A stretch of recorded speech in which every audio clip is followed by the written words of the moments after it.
সবাইকে শুভ সন্ধ্যা এবং শুভ নমস্কার জানিয়ে আমরা আজকের ক্লাস শুরু করব। এখানে লেখা আছে সনাতন জ্যোতিষ ও হস্তরেখায় গ্রহের অবস্থান সংক্রান্ত বিস্তৃত আলোচনা।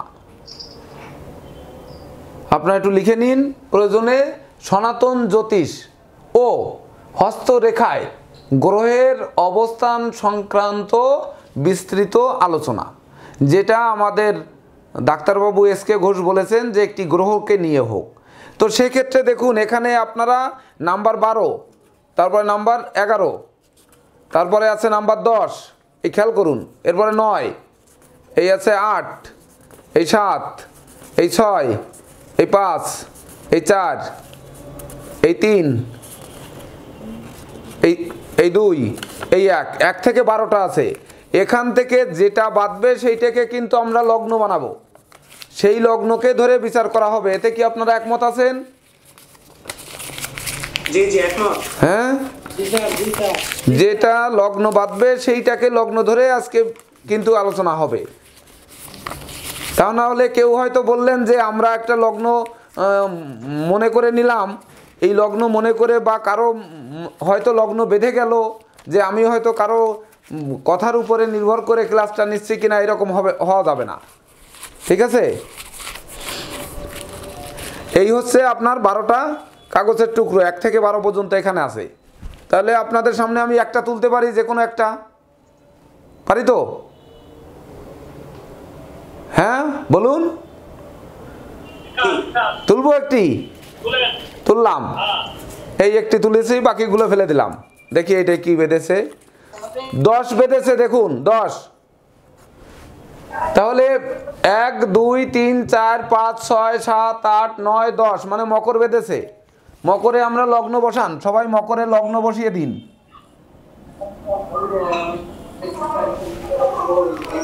এইবার গ্রহ কোনটি নিয়ে আলোচনা হবে দেখুন, এখানে 1 থেকে 9 পর্যন্ত আছে, যেহেতু গ্রহ 9টি, এই হচ্ছে 9, তারপরে 8, তারপর 7, তারপর 6, তারপর 5। এখানে ওলট পালট আছে নাকি নাম্বার? সুজন সিরিয়ালে দেব। এটা 8, এ হচ্ছে 6, এই 7, 2, এই 4, 5, এ আছে 1, এই 3, এই 9। এখানে 1 থেকে 9 আছে। এখানে যে গ্রহটি বাদবে সেই গ্রহটিকে নিয়ে কিন্তু আলোচনা হবে আজকে। ঠিক আছে? তাতে কি একমত আছেন সবাই? আচ্ছা,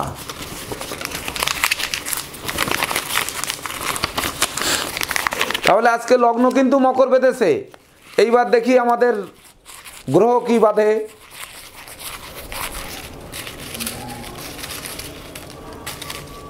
এবার আমি তুলতে পারি এখান থেকে একটা,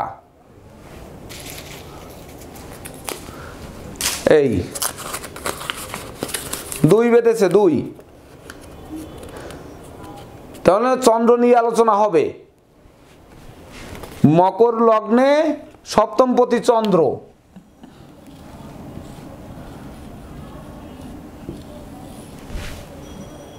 দেখছেন, লগ্নের সপ্তমপতি চন্দ্র।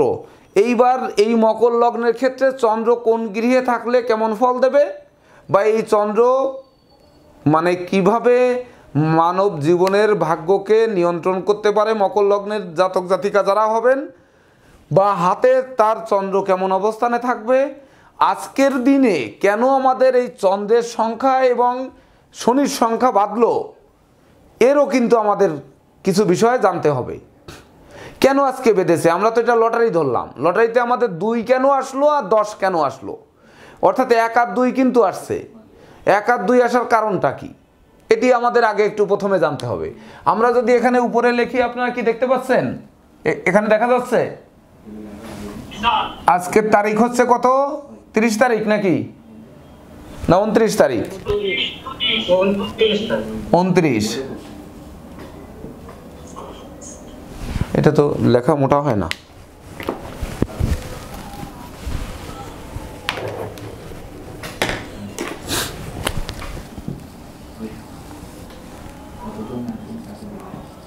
এই 29/01/2021 একক সংখ্যাকরণ কত হয়? ও কত? 5 আর 1 6, 6 আর 2 8, মানে শনির সংখ্যা আসে। প্রথমে কিন্তু আমরা মকর লগ্ন পেয়েছি, মানে লগ্নের অধিপতি কিন্তু শনি। আজকের সকালবেলার ক্লাসও হয়েছে কিন্তু শনির সংখ্যা নিয়ে, 8 সংখ্যা নিয়ে। এখন কিন্তু টেনে নিয়ে গেল ভাগ্য আমাদের সেই শনির মধ্যে, যা ক্লাসের শুরুতেই কিন্তু একটু আমরা 8 সংখ্যা নিয়ে কিছু আলোচনা কিন্তু এর ভিতর হয়ে গেল, মানে কুশলাদি বিনিময়ের মধ্য দিয়ে হয়ে গেল না। সেই 8 আমাদের কিন্তু ছাড়ছে না, পিছু ছাড়ছে না। তো আজকে এই 8 সংখ্যা আমাদের দেখি কি দিতে পারে। 8 কি দিতে পারে বা শনি কি দিতে পারে, লগ্নাধিপতি শনি, এমনকি চন্দ্র গ্রহমাতা সে কি দিতে পারে। তাহলে আমাদের 3টি গ্রহ নিয়ে কিন্তু আজকে আলোচনা হয়ে যাবে। যেমন মকর লগ্নের অধিপতি শনি, চন্দ্র এখানে বেঁধেছে শনি, এটি নিয়েই কিন্তু আমাদের এই 3টের সঙ্গে কিভাবে মেলে, হাত দিয়ে, প্ল্যানেট দিয়ে আর নিউমারোলজি দিয়ে কিভাবে মিল ঘটানো যায়, এটিই হচ্ছে আমাদের জানার বিষয়। তাই তো, এইভাবে দিয়ে হবে ক্লাসটা নাকি? হ্যাঁ, এইবার দেখুন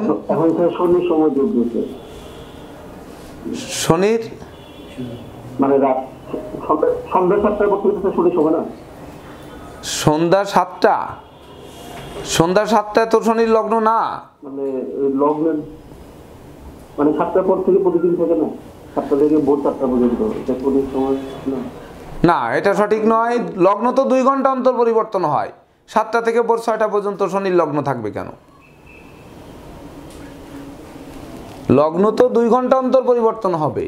আপনার আজকে হচ্ছে জানুয়ারি মাসের 29 তারিখ, 29 জানুয়ারি,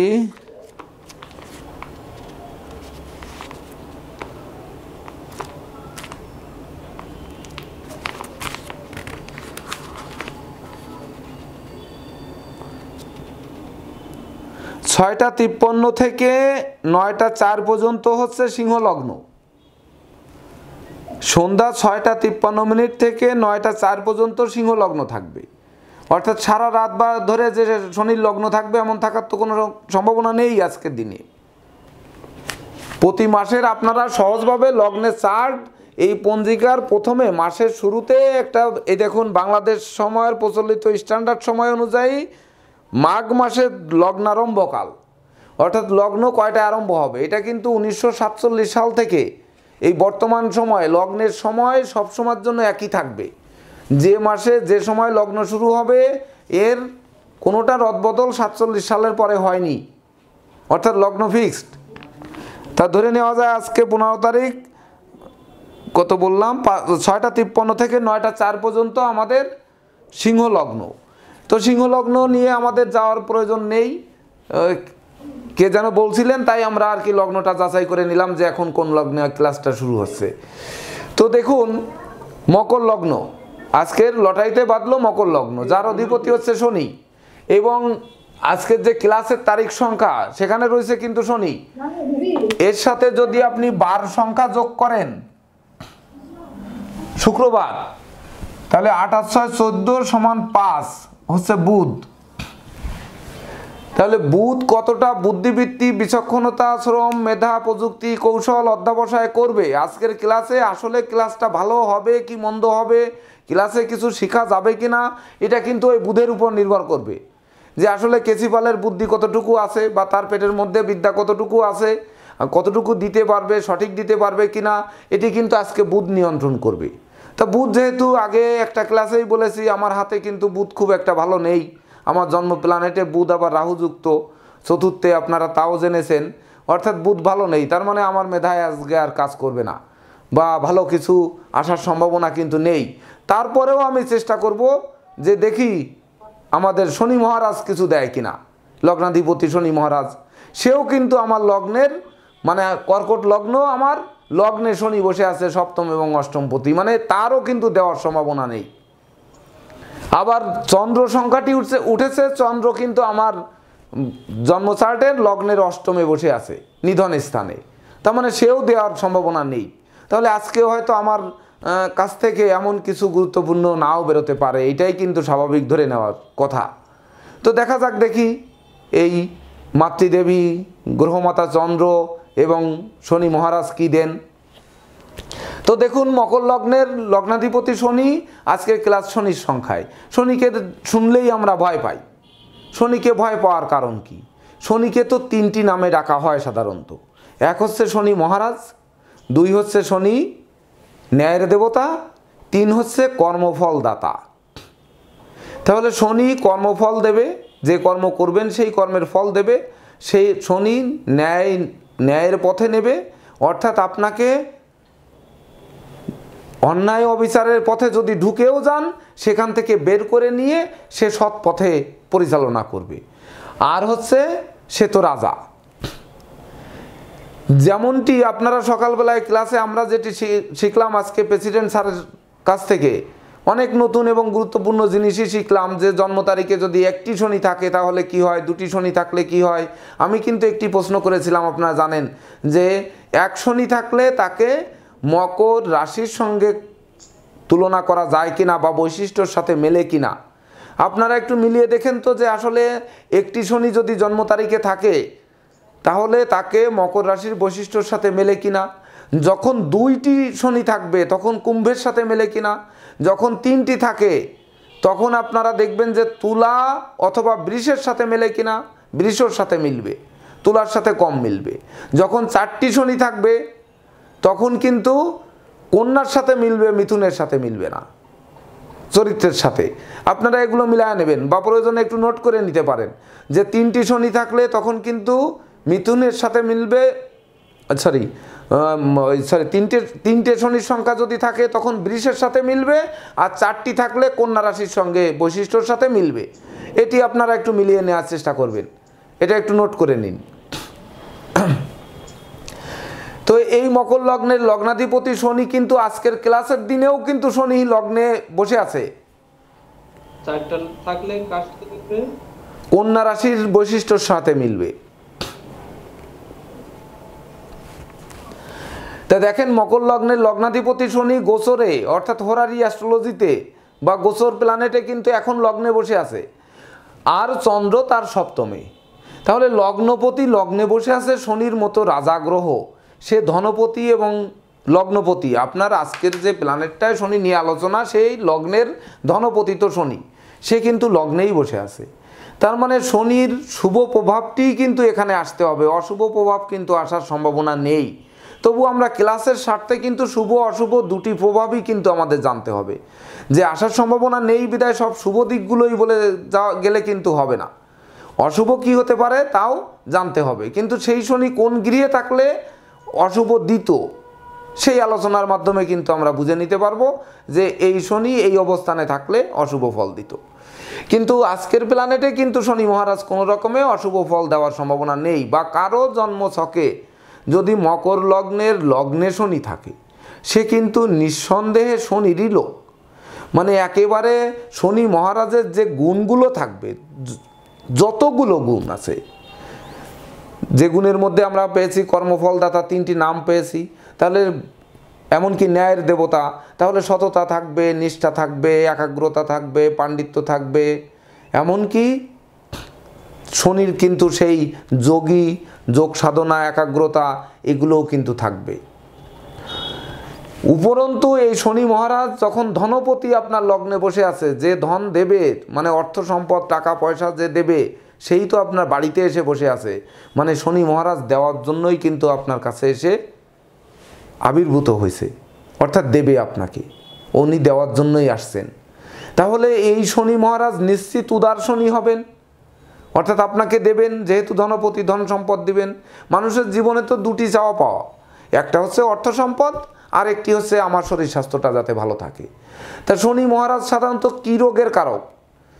শনি মহারাজ সাধারণত বা শনির কুপ্রভাবে রোগ ব্যাধি হতে পারে। কি রোগ ব্যাধি? শনি যদি অশুভ কিছু দেয়, আজকে ধনপতি লগ্নে বসে আছে, টাকা পয়সা দেওয়া ছাড়া সে কিন্তু নিতে পারছে না, কিন্তু আপনার বাড়ির শনি বসে আছে জায়গায় কিন্তু শরীর স্বাস্থ্যের উপর কিছু ইফেক্ট ফেলবেই। একেবারে শনি যেখান থেকে যাবে চিহ্ন ফেলে যাবে না, এটা কিন্তু হতেই পারে না। বা একটা লোক হেঁটে যেতে লাগলে পায়ে কিছু শব্দ হবে না, একেবারে নিঃশব্দে চলে যাবে, এটা কিন্তু হওয়া খুবই কঠিন। অর্থাৎ সে কি ছাপ ফেলে যাবে, ইনি কিন্তু কিছু ব্যাধিপীড়ার ছাপ এখানে ফেলতে পারে, কারণ আপনার ঘরের এসে যেহেতু শনি বসে আছে। তো এমনকি লগ্নে বসে থাকলে লগ্ন থেকে দেহ মন বিচার করা হয়, তা মন আর দেহ যদি বিচার করা হয় তাহলে মন আর দেহের উপরে কিছু নেগেটিভ ইফেক্ট উনি ফেলতে পারেন। তাহলে মনে ফেললে কি করে, মনোকষ্ট, মনোচঞ্চলতা, মনোবিঘ্নতা এগুলোই দিতে পারে। শরীর কষ্ট দিলে শনির ব্যাধি কি, যেমন ক্রনিক ব্যাধি, যে সকল ব্যাধিপীড়া সহজে সারে না, দাউদ, একজিমা।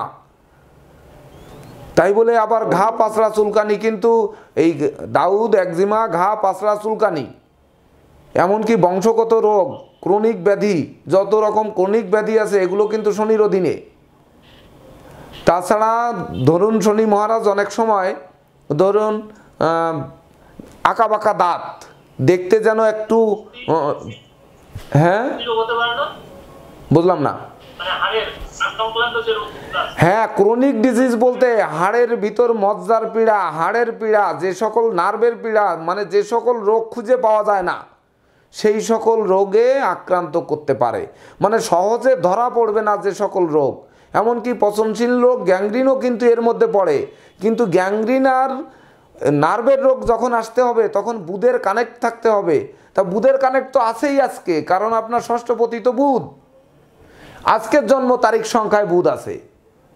অর্থাৎ আমি এর ভিতর যে নার্ভের কথা বলে গেলাম, শনি কিন্তু নার্ভের রোগ দেয় না, কিন্তু দেবে। কেন দেবে? ষষ্ঠপতি বুধ, তারিখে বুধ আছে, অর্থাৎ বুধের অশুভ প্রভাবে সে কিন্তু শিরার রোগ, নার্ভ বা নার্ভের রোগ এগুলো কিন্তু দিতে পারে। সেই সঙ্গে কি দিতে পারে, কিছু বুদ্ধি বৈকল্যতা ঘটাতে পারে, কিছুটা তোতলামি ভাব ঘটাতে পারে। এই শনি মহারাজ আমাদের শরীর স্বাস্থ্যের উপরে এইভাবে ইফেক্ট ফেলতে পারে। কিন্তু অর্থ সম্পদের ব্যাপারে বা আমার মানসিক কষ্ট দূর করার ক্ষেত্রে, এমনকি আমাদের জীবনের প্রতিষ্ঠার ক্ষেত্রে শনি মহারাজ কিন্তু উদার হাতে আমাদেরকে দেবে। আজকে শনিতে তো তোতলামি দেবে না, আজকে শনিতে কি তোতলামি দেবে? আপনার শনি এটা কি তোতলামি দেবে? কারণ সে তো শনি বুধযুক্ত, শনি বুধের সাথে সম্পর্ক রয়েছে না, বুধের শনি তো মিত্র গ্রহ। হ্যাঁ, বুধ আর শনি মিত্র গ্রহ, কিন্তু বুধের বুধ আছে শনির সাথে এই গৃহে কিন্তু আজকের প্ল্যানেটে শনি, রবি, বৃহস্পতি, এমনকি শুক্রও সম্ভবত মনে হয় গোচরে মকরে চলে গেছে আজকে, নাকি দেখুন তো।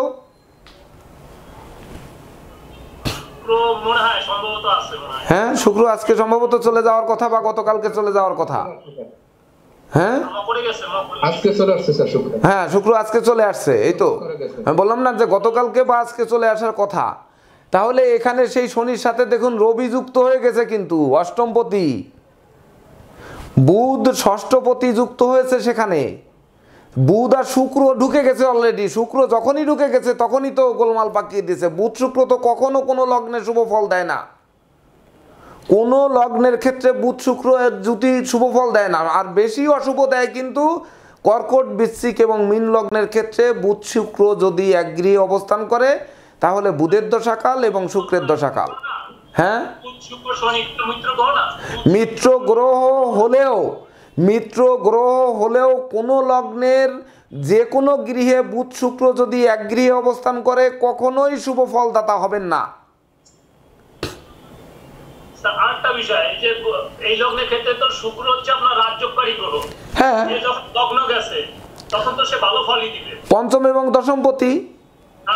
তাহলে আজকে শনি ষষ্ঠ শনি, দেখুন যেটি কিন্তু এই রকম প্রশ্ন আমি চাই যে ষষ্ঠ শনি জ্ঞান, গরিমা, আধ্যাত্মিকতা, সাধন মার্গ, এমনকি ন্যায়নিষ্ঠা, সৎপথে উপার্জন সব কিছুই দেবে। তার মানে কি, অত্যন্ত নিট অ্যান্ড ক্লিন মানুষ তৈরি করবে। মানে এই শনির শুভ দিকগুলো আসবে আজকে, তারপরেও আমরা অশুভ দিক শুনবো বা শিখবো। তাহলে এই শুক্রই তো আপনাকে, শুক্র যখনই শনি যুক্ত হচ্ছে তখন আপনার মধ্যে কিন্তু সেই জাতক জাতিকার মধ্যে সেই স্বচ্ছতার পরিমাণ আরও বাড়িয়ে দিচ্ছে।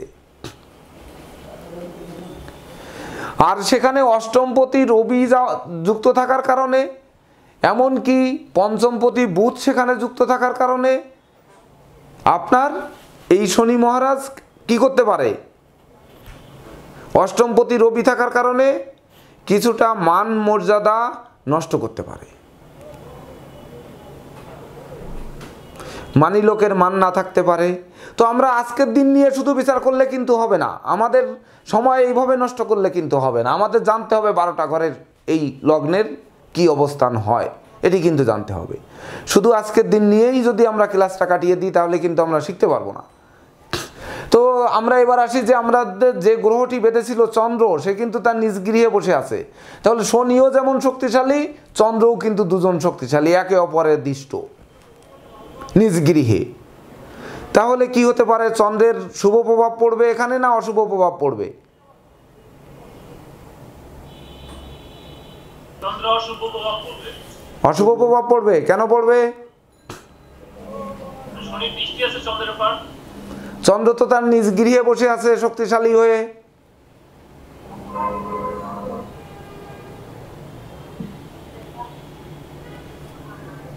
আরো শক্তিশালী হইল না স্যার?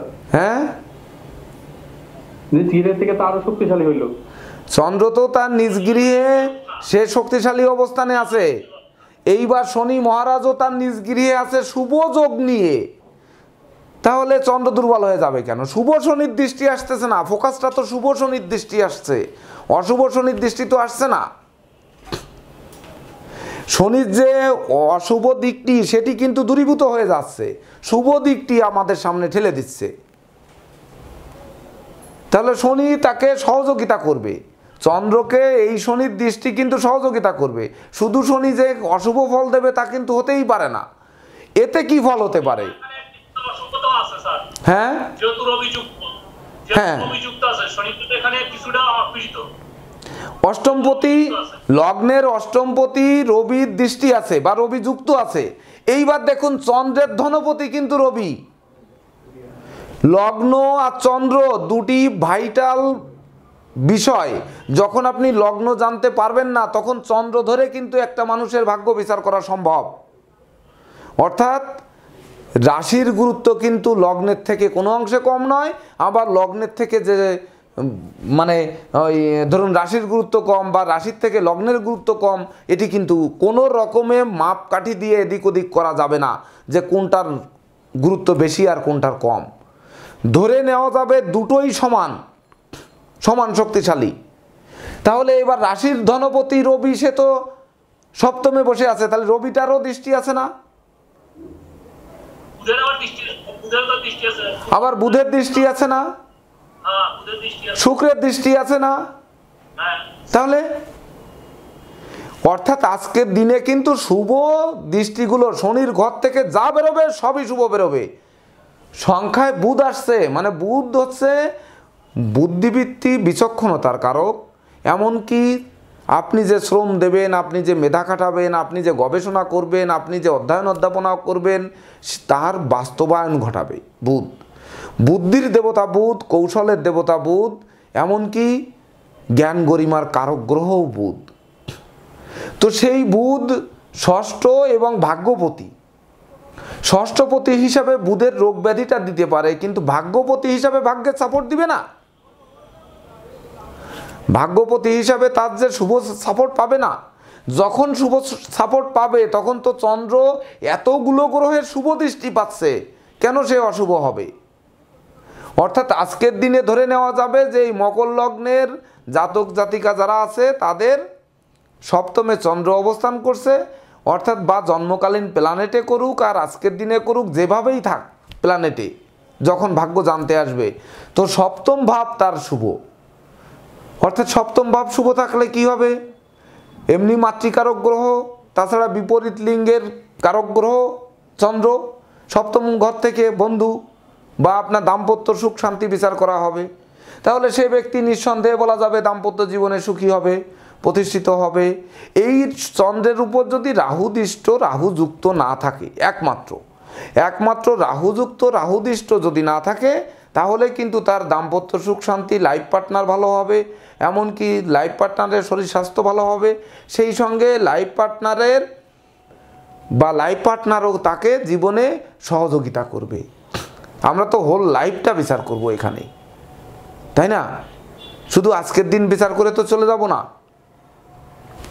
এইবার ধরুন এই শনি যদি ধনভাবে অবস্থান করতো তাহলে কি হতো? মকর লগ্নের শনি যদি কুম্ভে অবস্থান করতো তাহলে কি হতো? ধনপতি ধনভাবে। এই শনি মহারাজ অনেক ভালো কিছু দিত, তাই না? ধনপতি ধনভাবে। আর এমনিও তো ধনপতি লগ্নে বসে আছে, তাহলে সে দেবে না? সে যেমন দিচ্ছে ধনভাবে গেলে আরো বেশি দিত না কম দিত? দেওয়ার পরিমাণ বাড়তো না কমতো? বলতে পারবেন কেউ? মকর লগ্নের সহজ জিনিস, মকর লগ্নের লগ্নাধিপতি শনি আর ধনপতি শনি, ধনপতি ধনভাবে যাবে। এবার মকর লগ্নের লগ্নে শনি থাকলে বেশি শুভ পাবো না ধনভাবে গেলে বেশি শুভ পাবো? এটা তো সহজ উত্তর। লগ্নে বেশি থাকলে, হ্যাঁ, লগ্নে থাকলে বেশি শুভ। লগ্নে থাকলে বেশি শুভ। এইবার ধনভাবে গেলে কম শুভ। সুন্দর উত্তর দিয়েছেন। এইবার দেখুন ধনভাবে যখন যাবে, শনির দুটি গৃহ, একটি মকর একটি কুম্ভ। মকরে শনি মহারাজ বেশি শক্তিশালী কুম্ভ অপেক্ষা। কুম্ভে শনি মহারাজ একটু নিষ্ক্রিয়, অর্থাৎ খুব একটা তেজি নন, সে নিষ্ক্রিয়। এই জন্য মকর লগ্নে যখন লগ্নে শনি থাকবে, ধনভাব অপেক্ষা যখন লগ্নে থাকবে তখন তাকে বেশি দেবে। এটা সঠিক, যে উত্তরটা দিয়েছেন সেই সঠিক বলেছেন। কিন্তু ধনপতি যখন ধনভাবে যাবে তখন শনি মহারাজ দেবে না? দেবে। এই সঙ্গে কিন্তু আরেকটি জিনিস দেবে।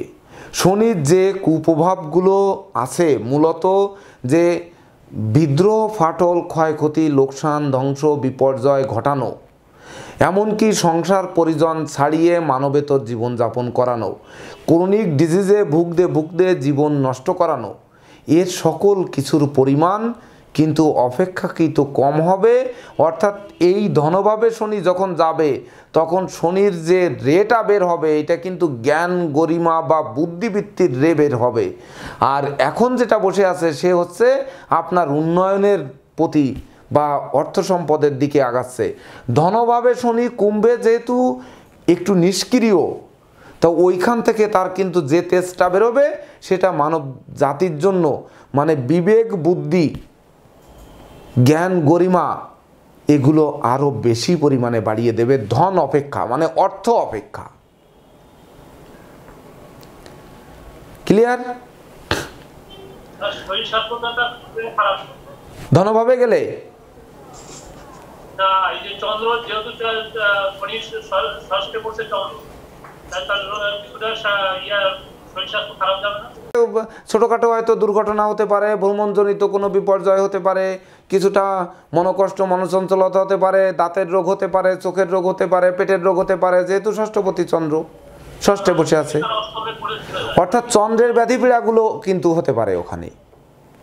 তো আমাদের আগে ধরতে হবে যে সেই গ্রহের শুভ দিক আর অশুভ দিক। আমরা কি চন্দ্রের শুভ আর অশুভ জানি? আর শনির শুভ আর অশুভ তো জানলাম, চন্দ্রের শুভ আর অশুভ কি জানি? হ্যাঁ, চন্দ্রগ্রহ শুভ থাকলে কি দেয়? চন্দ্র যদি কারো জন্ম প্ল্যানেট বা হাতে শুভ অবস্থানে থাকে তাকে কি দেয়?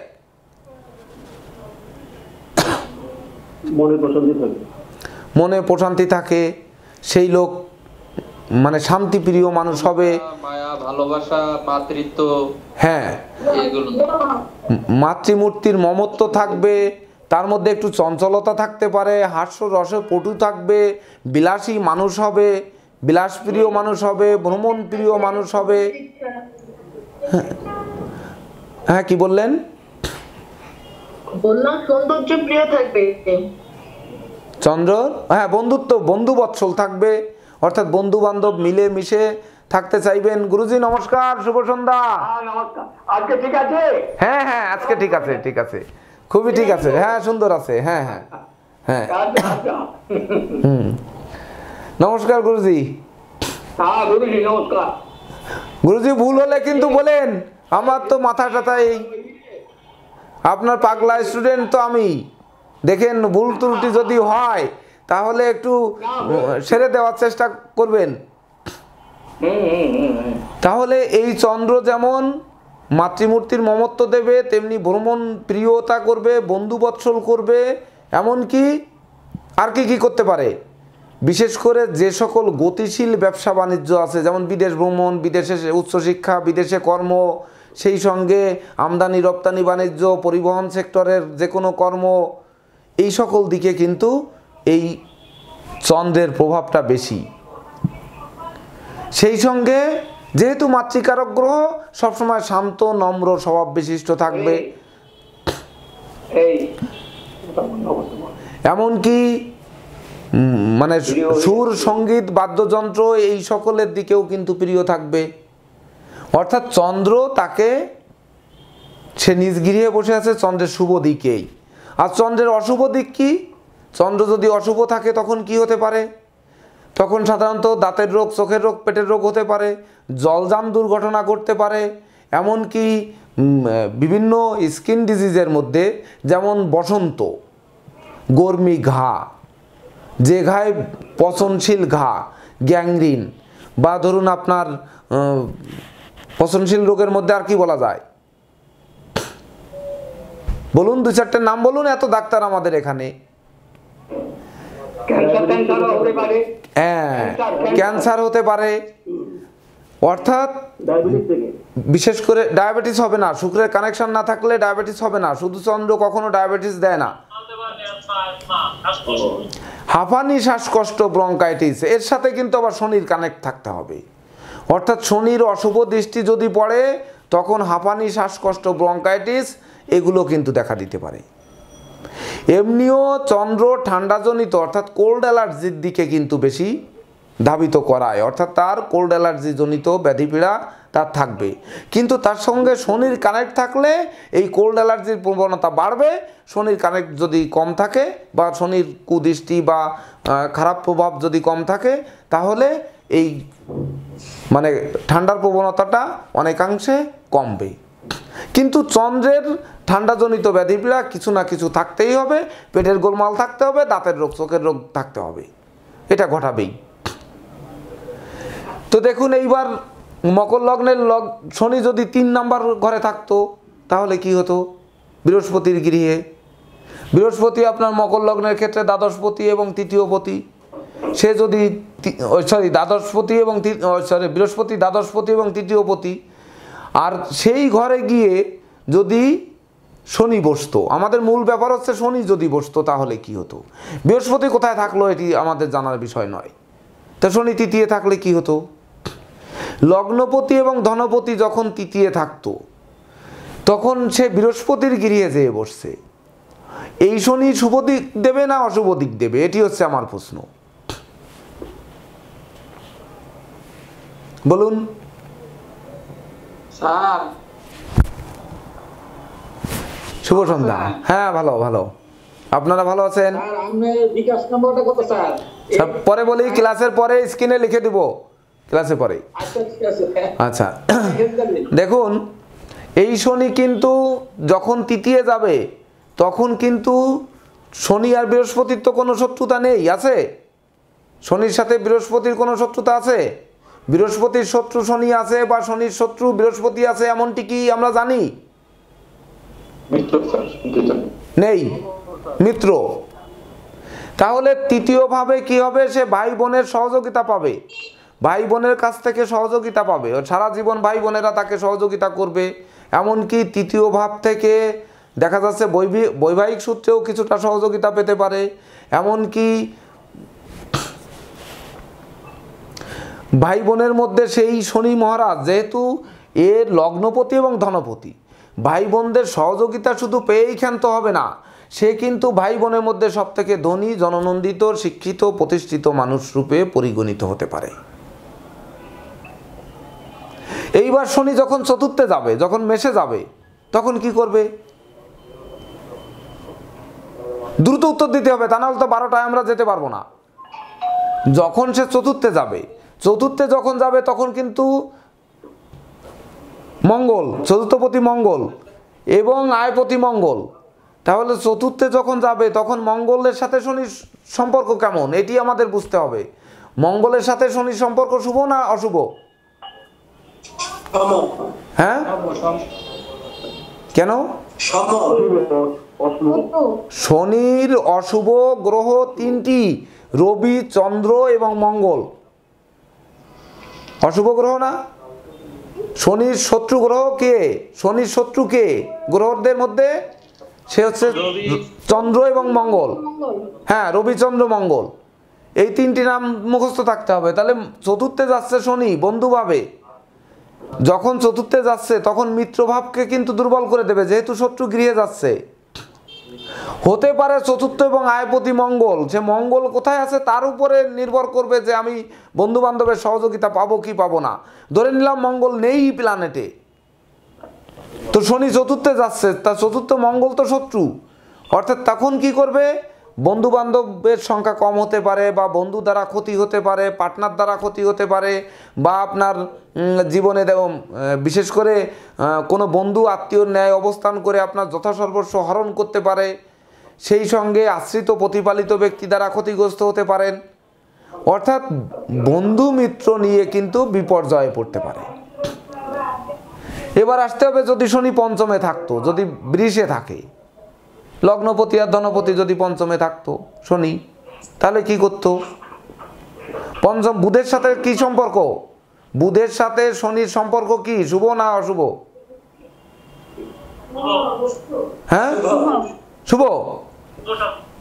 তাহলে পঞ্চম এবং দশমপতি শুক্রের গৃহে যাচ্ছে, শনি তখন বিদ্যাভাবকে জাগ্রত করত।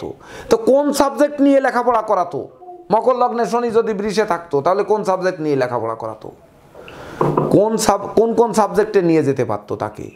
কোন কোন দিকে? যেহেতু সে কর্মপতি এবং পঞ্চমপতি, যে সাবজেক্ট নিয়ে লেখাপড়া করবে সেই সাবজেক্ট রিলেটেড কর্ম তাকে হতে হবে।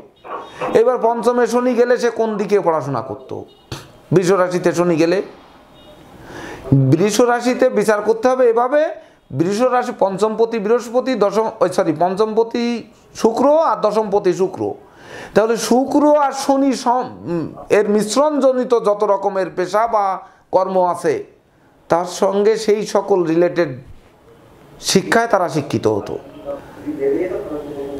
তাহলে শিক্ষা দীক্ষার ক্ষেত্রে পঞ্চমে যদি শনি যেত বৃষ রাশিতে, তাহলে শনি পঞ্চমে সাধারণত বিদ্যা শিক্ষার ক্ষেত্রে শনির বিদ্যা শিক্ষা তো থাকবেই।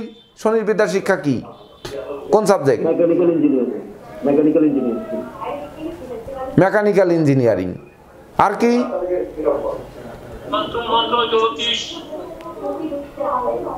হ্যাঁ, তন্ত্র মন্ত্র জ্যোতিষ এগুলো আছে।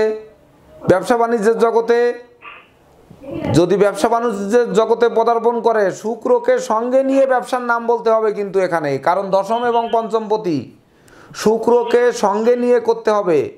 এই শনি কিন্তু দেখুন শুধু মেকানিক্যাল ইঞ্জিনিয়ারিং নয়, ইনি কিন্তু ফ্যাশন ডিজাইন, মানে ফ্যাশন ডিজাইনার যত আছে এই সকল, এমনকি বাদ্যযন্ত্র বিষয়ক যত রকমের টেকনিক, মানে বাদ্যযন্ত্র তৈরি করা, আবিষ্কার করা, এই সকল বিষয়ে পড়াশোনায়ও কিন্তু সে সফলতা দেবে।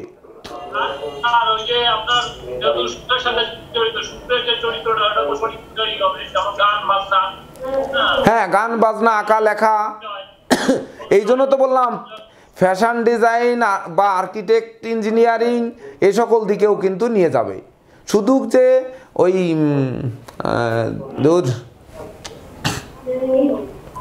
অর্থাৎ ইঞ্জিনিয়ারিংয়ের প্রায় সিংহভাগ দিকেই কিন্তু সে নিয়ে যাচ্ছে। শুধুমাত্র ধরে নিন আপনি হয়তো আপনাকে অ্যারোনটিক্যাল বা ধরুন আপনার এই যে মেরিন ইঞ্জিনিয়ারিং বাদে বাকিগুলোই কিন্তু এই শনি তাকে শিক্ষায় শিক্ষিত করতে পারে। সেই সঙ্গে মূলত হচ্ছে এই জ্যোতিষ, তন্ত্র, মন্ত্র, যোগ সাধনা, একাগ্রতা এদিকেও নিয়ে যেতে পারে, বা এই শিক্ষায় কিন্তু তাকে সুশিক্ষিত করতে পারে।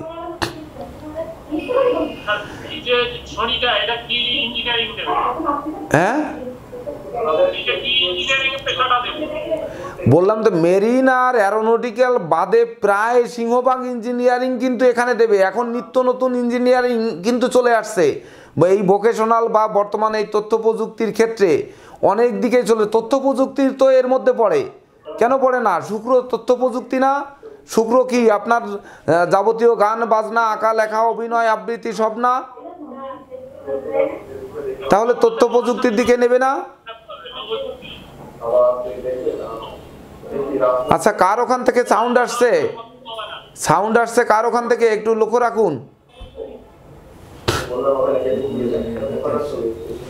আচ্ছা, আর কি করতে পারে বলেন?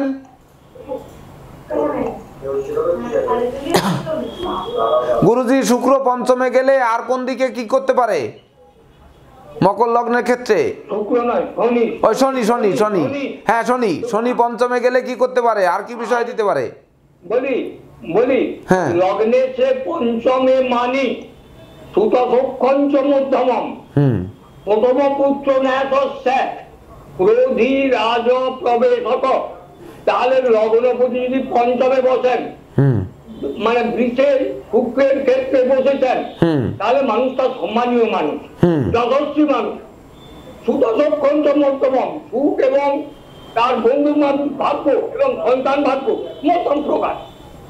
প্রথম পুত্র ন্যাসস্যা, এখানে যদি কেতু রাহু রবি বা মঙ্গল কেউ ওখানে দৃষ্টি করে, তাহলে প্রথম সন্তান হানি হওয়ার সম্ভাবনা।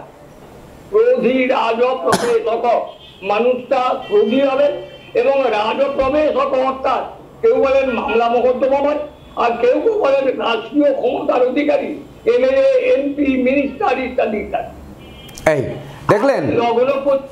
তাহলে দেখুন, পঞ্চমে আমি বললাম যে দুটো ইঞ্জিনিয়ারিং বাদে আর বাকি প্রায় সিংহভাগ গুণ কিন্তু তার মধ্যে থাকবে। অর্থাৎ শুক্রের পেশা বাদ দিলে, সোশ্যাল মিডিয়া বাদ দিলে, বা আমরা ডিজিটাল বিশ্ব যদি ভাবি বর্তমান সময়ে, তো এই ডিজিটাল বিশ্ব বলতে যা বোঝায় সেই কর্মগুলো কিন্তু এই শনি দেবে। মানে আজকের ক্লাস যে 5 বুধ যে আজকে কিছু বের করবে টেনে, তার প্রমাণ কিন্তু এই শনি যখন পঞ্চমে যাবে তখন কিন্তু টেনে বের করবে, প্রকৃত টেনে বের করা শুরু করে দিয়েছে কিন্তু অলরেডি। এইবার সে যখন ষষ্ঠে যাবে, এই শনি যখন লগ্নপতি এবং ধনপতি যখন ষষ্ঠে যাবে, তাহলে আমাদের সবসময় মনে রাখতে হবে যে ওই গ্রহটার সাথে শত্রুতা না মিত্রতা। তাহলে বুধের সাথে শনির তো কোনো শত্রুতা নেই, আছে? নেই। তাহলে এখানে কোনো শত্রুতা নেই। তাহলে ষষ্ঠে যখন যাবে, শনির কিছু ব্যাধিপীড়ায় অর্থ ব্যয় করাতে পারে। শনির ব্যাধিপীড়া তো আমরা আগেই জানলাম যে কর্ণিক ব্যাধিপীড়া, এমনকি দাউদ একজিমা চর্মরোগ, হাড়ের ভিতর মজ্জার পীড়া, এগুলো আমরা জানলাম, এইগুলো কিছু দিতে পারে। যখন সপ্তম, হ্যাঁ বলুন। হ্যাঁ হ্যাঁ ষড়রিপু জয়ী হবে, হ্যাঁ, এবং ঋণ মুক্ত ব্যাধি মুক্ত মোটামুটি সে ষষ্ঠভাবে গেলে, বুধের ক্ষেত্রে মিথুনে গেলে শনি এই কাজটাও করে যায়। যে পরাক্রমী মানুষ, পরাক্রমী, শত্রুযুক্ত নয়, শত্রুজয়ী। হ্যাঁ, মানে শত্রু জয়ী। অর্থাৎ শনি যে ব্যাধি পীড়ার লক্ষণ দেখা দিলেও আরোগ্যশীল ব্যাধি, এখানে আমরা বলা যাবে যে শনি তো কনিক ডিজিজের মালিক। আমরা প্রথমে যেটি জেনেছি, শনি কনিক ডিজিজের মালিক, কিন্তু কনিক ডিজিজ তো সহজে সারে না। কিন্তু কারো কি সারে না? কারো না কারো তো সারে। তো যখন এই লগ্নপতি ষষ্ঠে থাকবে বুধের গৃহে, তখন সে রোগ মুক্ত দেহ হবে। অর্থাৎ রোগ তার হতে পারে সামান্য, হয়তো প্যারাসিটামল খেয়েই ভালো হয়ে যাবে, বা হয়তো 5 দিন ওষুধ খেয়ে ভালো হয়ে যাবে, কিন্তু ওই একটানা 6 মাস ধরে বা 1 বছর ধরে সারা জীবন ধরে রোগ বয়ে নিয়ে তার বেড়াতে হবে না। সহজভাবে এই কথা কিন্তু বলা যাবে। এইবার যখন সপ্তমে প্রবেশ করবে, চন্দ্রের সাথে শনির কি শত্রুতা আছে না মিত্রতা আছে? কি আছে? কিছু আছে, শত্রুতা আছে।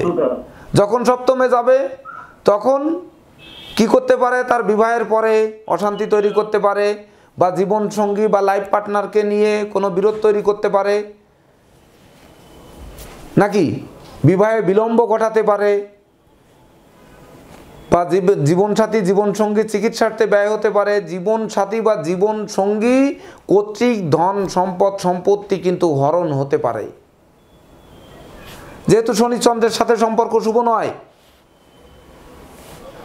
শত্রু, একে অপরের শত্রু তো। হ্যাঁ, এইবার যখন অষ্টমে যাবে শনি, তখন কি হবে? কিন্তু যখন নিজ গৃহে তো চন্দ্র বসে আছে, তখন তো ওইটা ক্ষতি করতে পারবে। নিজ গৃহে তো সে বসে নেই, যখন শনি ঘুরছে তখন তো চন্দ্র কোথায় আছে আর নেই। এ তো আজকের ক্লাসে চন্দ্র নিয়ে আলোচনা হচ্ছে। আচ্ছা। চন্দ্র কোথায় আছে আমরা জানি না তো তো এখন যখন যাচ্ছি,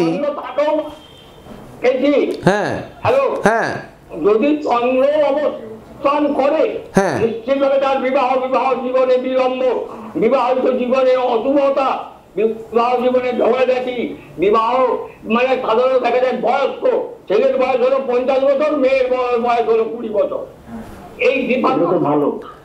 এই দেখছেন, সপ্তমপতি সপ্তমে থাকা সত্ত্বেও শনি যুক্ত থাকাতে বিবাহে বিলম্বের কারণ করাবে, এমনকি দাম্পত্য জীবনে অশান্তি ঘটাবে, একে অপরের বয়সের ডিস্টেন্স অনেক বেশি থাকবে, সেই সঙ্গে জীবনসাথী বা জীবনসঙ্গীর চিকিৎসা সংক্রান্ত ব্যয় বাড়বে, জীবনসাথী বা জীবনসঙ্গী কর্তৃক ধন সম্পদ লুণ্ঠন হতে পারে, এমন হতে পারে লোভের বশীভূত হয়ে একটা বুড়ো জামাইকে বিয়ে করলো, যে সে অনেক ধনী মানুষ, একে বিয়ে করি তাহলে আমি প্রচুর ধন সম্পদ পাবো।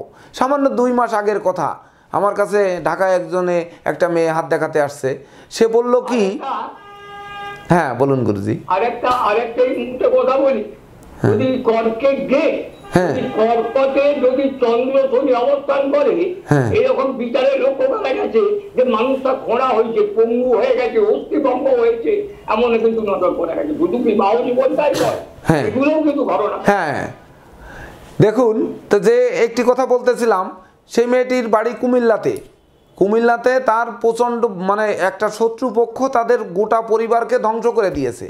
তার শত্রুপক্ষের প্রতিশোধ নেওয়ার জন্য তার থেকে বেশি পাওয়ারফুল একটা লোককে সে বিবাহ করেছে। তার বয়স 52 বছর, মেয়েটার বয়স 17 বছর। যখন সে বিয়ে করছে তখন 17 বছর বয়স। বিয়ে করার উদ্দেশ্য একে দিয়ে ওই শত্রুপক্ষকে পুরাপুরি দমন করবে, কিন্তু বিবাহটা মাত্র 2 বছর টিকেছে, এখন 19 বছর বয়স। আমার কাছে আসছে যে কি করব, বিবাহটা ভেঙে গেছে, এমনকি শত্রুর উৎপাতও যায়নি।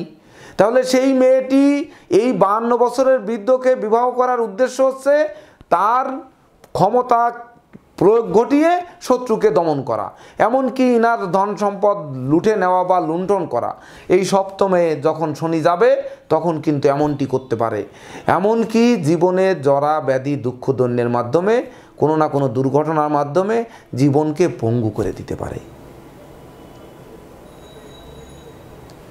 এইবার দেখুন, কিন্তু সেক্ষেত্রে চন্দ্র যুক্ত থাকতে হবে, নচেত নয়। যেটা মেধস ব্যানার্জি যে প্রশ্ন করলেন যে চন্দ্র নিজ গৃহে শক্তিশালী থাকা সত্ত্বেও যখন তাকে নিজেকে পঙ্গু করবে, সেটি চন্দ্র যুক্ত থাকলে, নচেত নয়। কেন সেটি কেন, এইটা তো আমাদের জানার দরকার। যে চন্দ্র নিজ গৃহে, তার সাথে শনি এসে বসছে সপ্তমপতি, তাহলে সে কেন করবে? ওরে শনি তো অষ্টমপতি, কানা খুড়া নুলোকে করে, শনিই তো করবে। তা সেই যে করবে সেটি তো এই চন্দ্রে যখন বসবে তখন তো তার অষ্টমপতি, তার জন্য। অর্থাৎ একটি জিনিস আমরা যখন শিখব তখন ওইটা কিসের কারণে হতে পারে সেটি কিন্তু আমাদেরকে টেনে বের করতে হবে।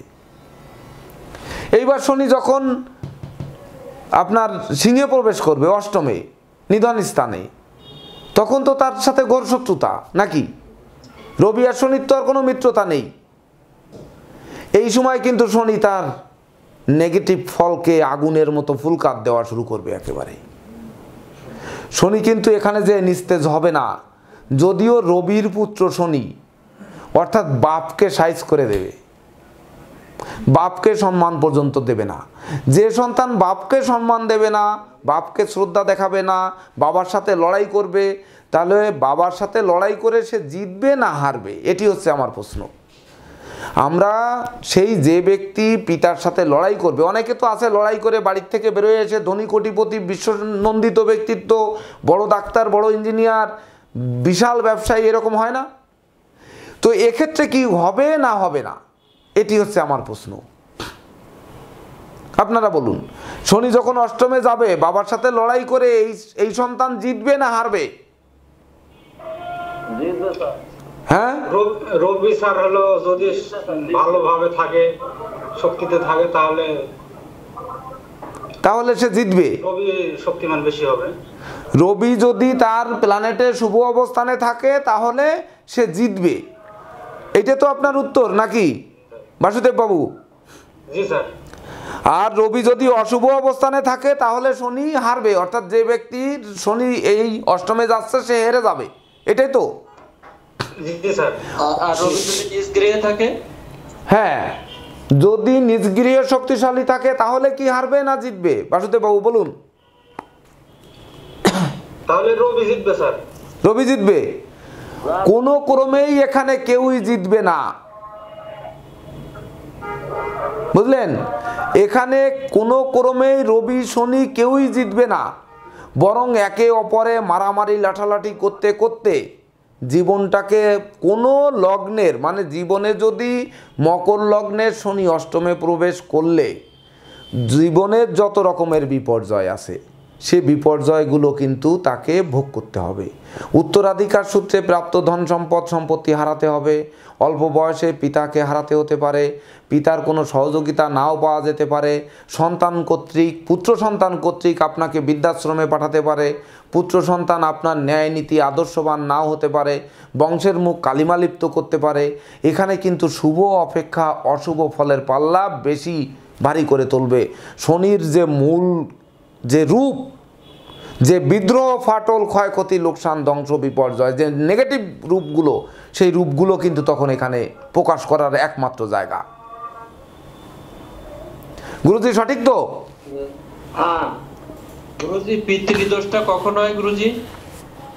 পিতৃ জন্মে পিতৃদোষ সাধারণত দেখা যায় শনি এবং রবি যদি পরস্পর সমসপ্তমে অবস্থান অথবা পরস্পর দৃষ্টি বিনিময় অথবা শনি রবির উপরে দৃষ্টি করে, তাহলে পিতা এবং সন্তান পুত্রের মধ্যে একটা বিরোধ বিবাদ মনোমালিন্য, এবং তিনি যা বলতে চান বা বলতে চাইছেন তার সাথে ছেলে এবং বাবার একটা মতের যে গরমিল, এগুলো একটা লক্ষ্য করা গেছে। এছাড়া শনি যখন মেন্থরি কথায় দেখা গেছে, শনি যখন বিশেষত সিংহে অবস্থান করবেন রবির ক্ষেত্রে কোনো অবস্থাতেই সে কিন্তু সুফল দেবে না, সব দিক থেকে তার ব্যর্থতা। যেমন মেষ রাশিতে বা মেষ লগ্নে শনি গেলে যেমন সর্বতভাবে অশুভ ফল রাখা, যেমন সিংহ লগ্ন বা সিংহ রাশিতে শনি গেলে বিশেষত মঘা নক্ষত্রে 10 নম্বর নক্ষত্রে যদি শনি অবস্থান করেন তো কি ভয়ঙ্কর জীবন, কি কষ্টকর জীবন। যাদের জীবনে এইগুলো ঘটনা ঘটেছে ছেলেবেলা থেকে তার মৃত্যুকাল পর্যন্ত কষ্ট কষ্ট দুঃখ দুঃখ এইভাবে এটাকে চলতে হবে। অনুরূপ ভাবে যদি সিংহ রাশিতে যদি শনি দৃষ্টি করেন বা শনি অবস্থান করেন সব সময় অশুভ ফলদাতা, এক্ষেত্রে শুভ ফলদাতার কোনো প্রশ্ন নেই, কোনো ব্যাপারে। বাসুদেব বাবু, তাহলে আপনি আপনার উত্তর পেলেন যে লগ্নপতি, আজকে মকর লগ্ন নিয়ে আলোচনা হচ্ছে, মকর লগ্নের লগ্নপতি এবং ধনপতি শনি অষ্টমে রবির গৃহে গিয়ে কোনো রকমে, মানে কোনো একটা সাইড নেই যে এই শনি শুভ ফল দিতে পারে, একটি সাইড খুঁজে পাওয়া যাবে না সেই ব্যক্তির মধ্যে। এবং বিবাহ বিচ্ছেদ হবে। তার জীবনে রবি যতই শুভ থাকুক, যত রবি শুভ থাকবে, রবি তার নিজ গৃহে থাকবে বা মেষ রাশিতে তুঙ্গস্থ থাকবে, যত শুভ থাকবে তত তার জীবন আরো অশুভত্বের দিকে ধাবিত হবে। গুরুজি এটাই কিন্তু আমার একটুখানি জানার ছিল, কারণ পরে যদি আবার মনে না থাকে, হ্যাঁ, যদি ছেলে মেয়ে বিবাহের ক্ষেত্রে উভয়ের মাঙ্গলিক দোষ থাকে, ছেলের অথবা মেয়ের দুইজনেরই মাঙ্গলিক দোষ, এখন এই ব্যাপারে শুনুন, আমি বুঝে নিয়েছি।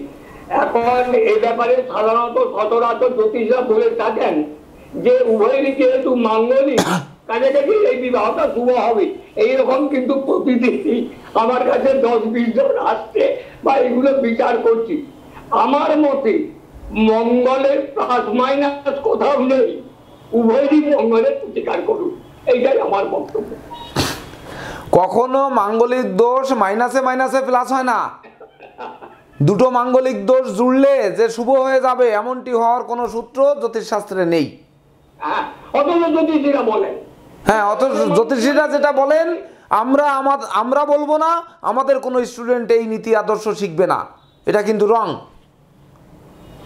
আচ্ছা, এইবার যদি এই শনি মহারাজ যদি কন্যায় প্রবেশ করে বা কন্যায় থাকে, লগ্নপতি মকর লগ্নের লগ্নপতি কন্যায়, দ্রুত কিন্তু যাব, এবার আমরা দ্রুত যাব। কেন যাব? এরপরে হাতে আসবো, তারপরে গুরুজির ক্লাস। দেখুন, যখন কন্যায় যাবে তখন কি হবে? বুধের সাথে শনির তো কোনো শত্রুতা নেই, আছে? ভাগ্যের সাপোর্ট পাবে সে।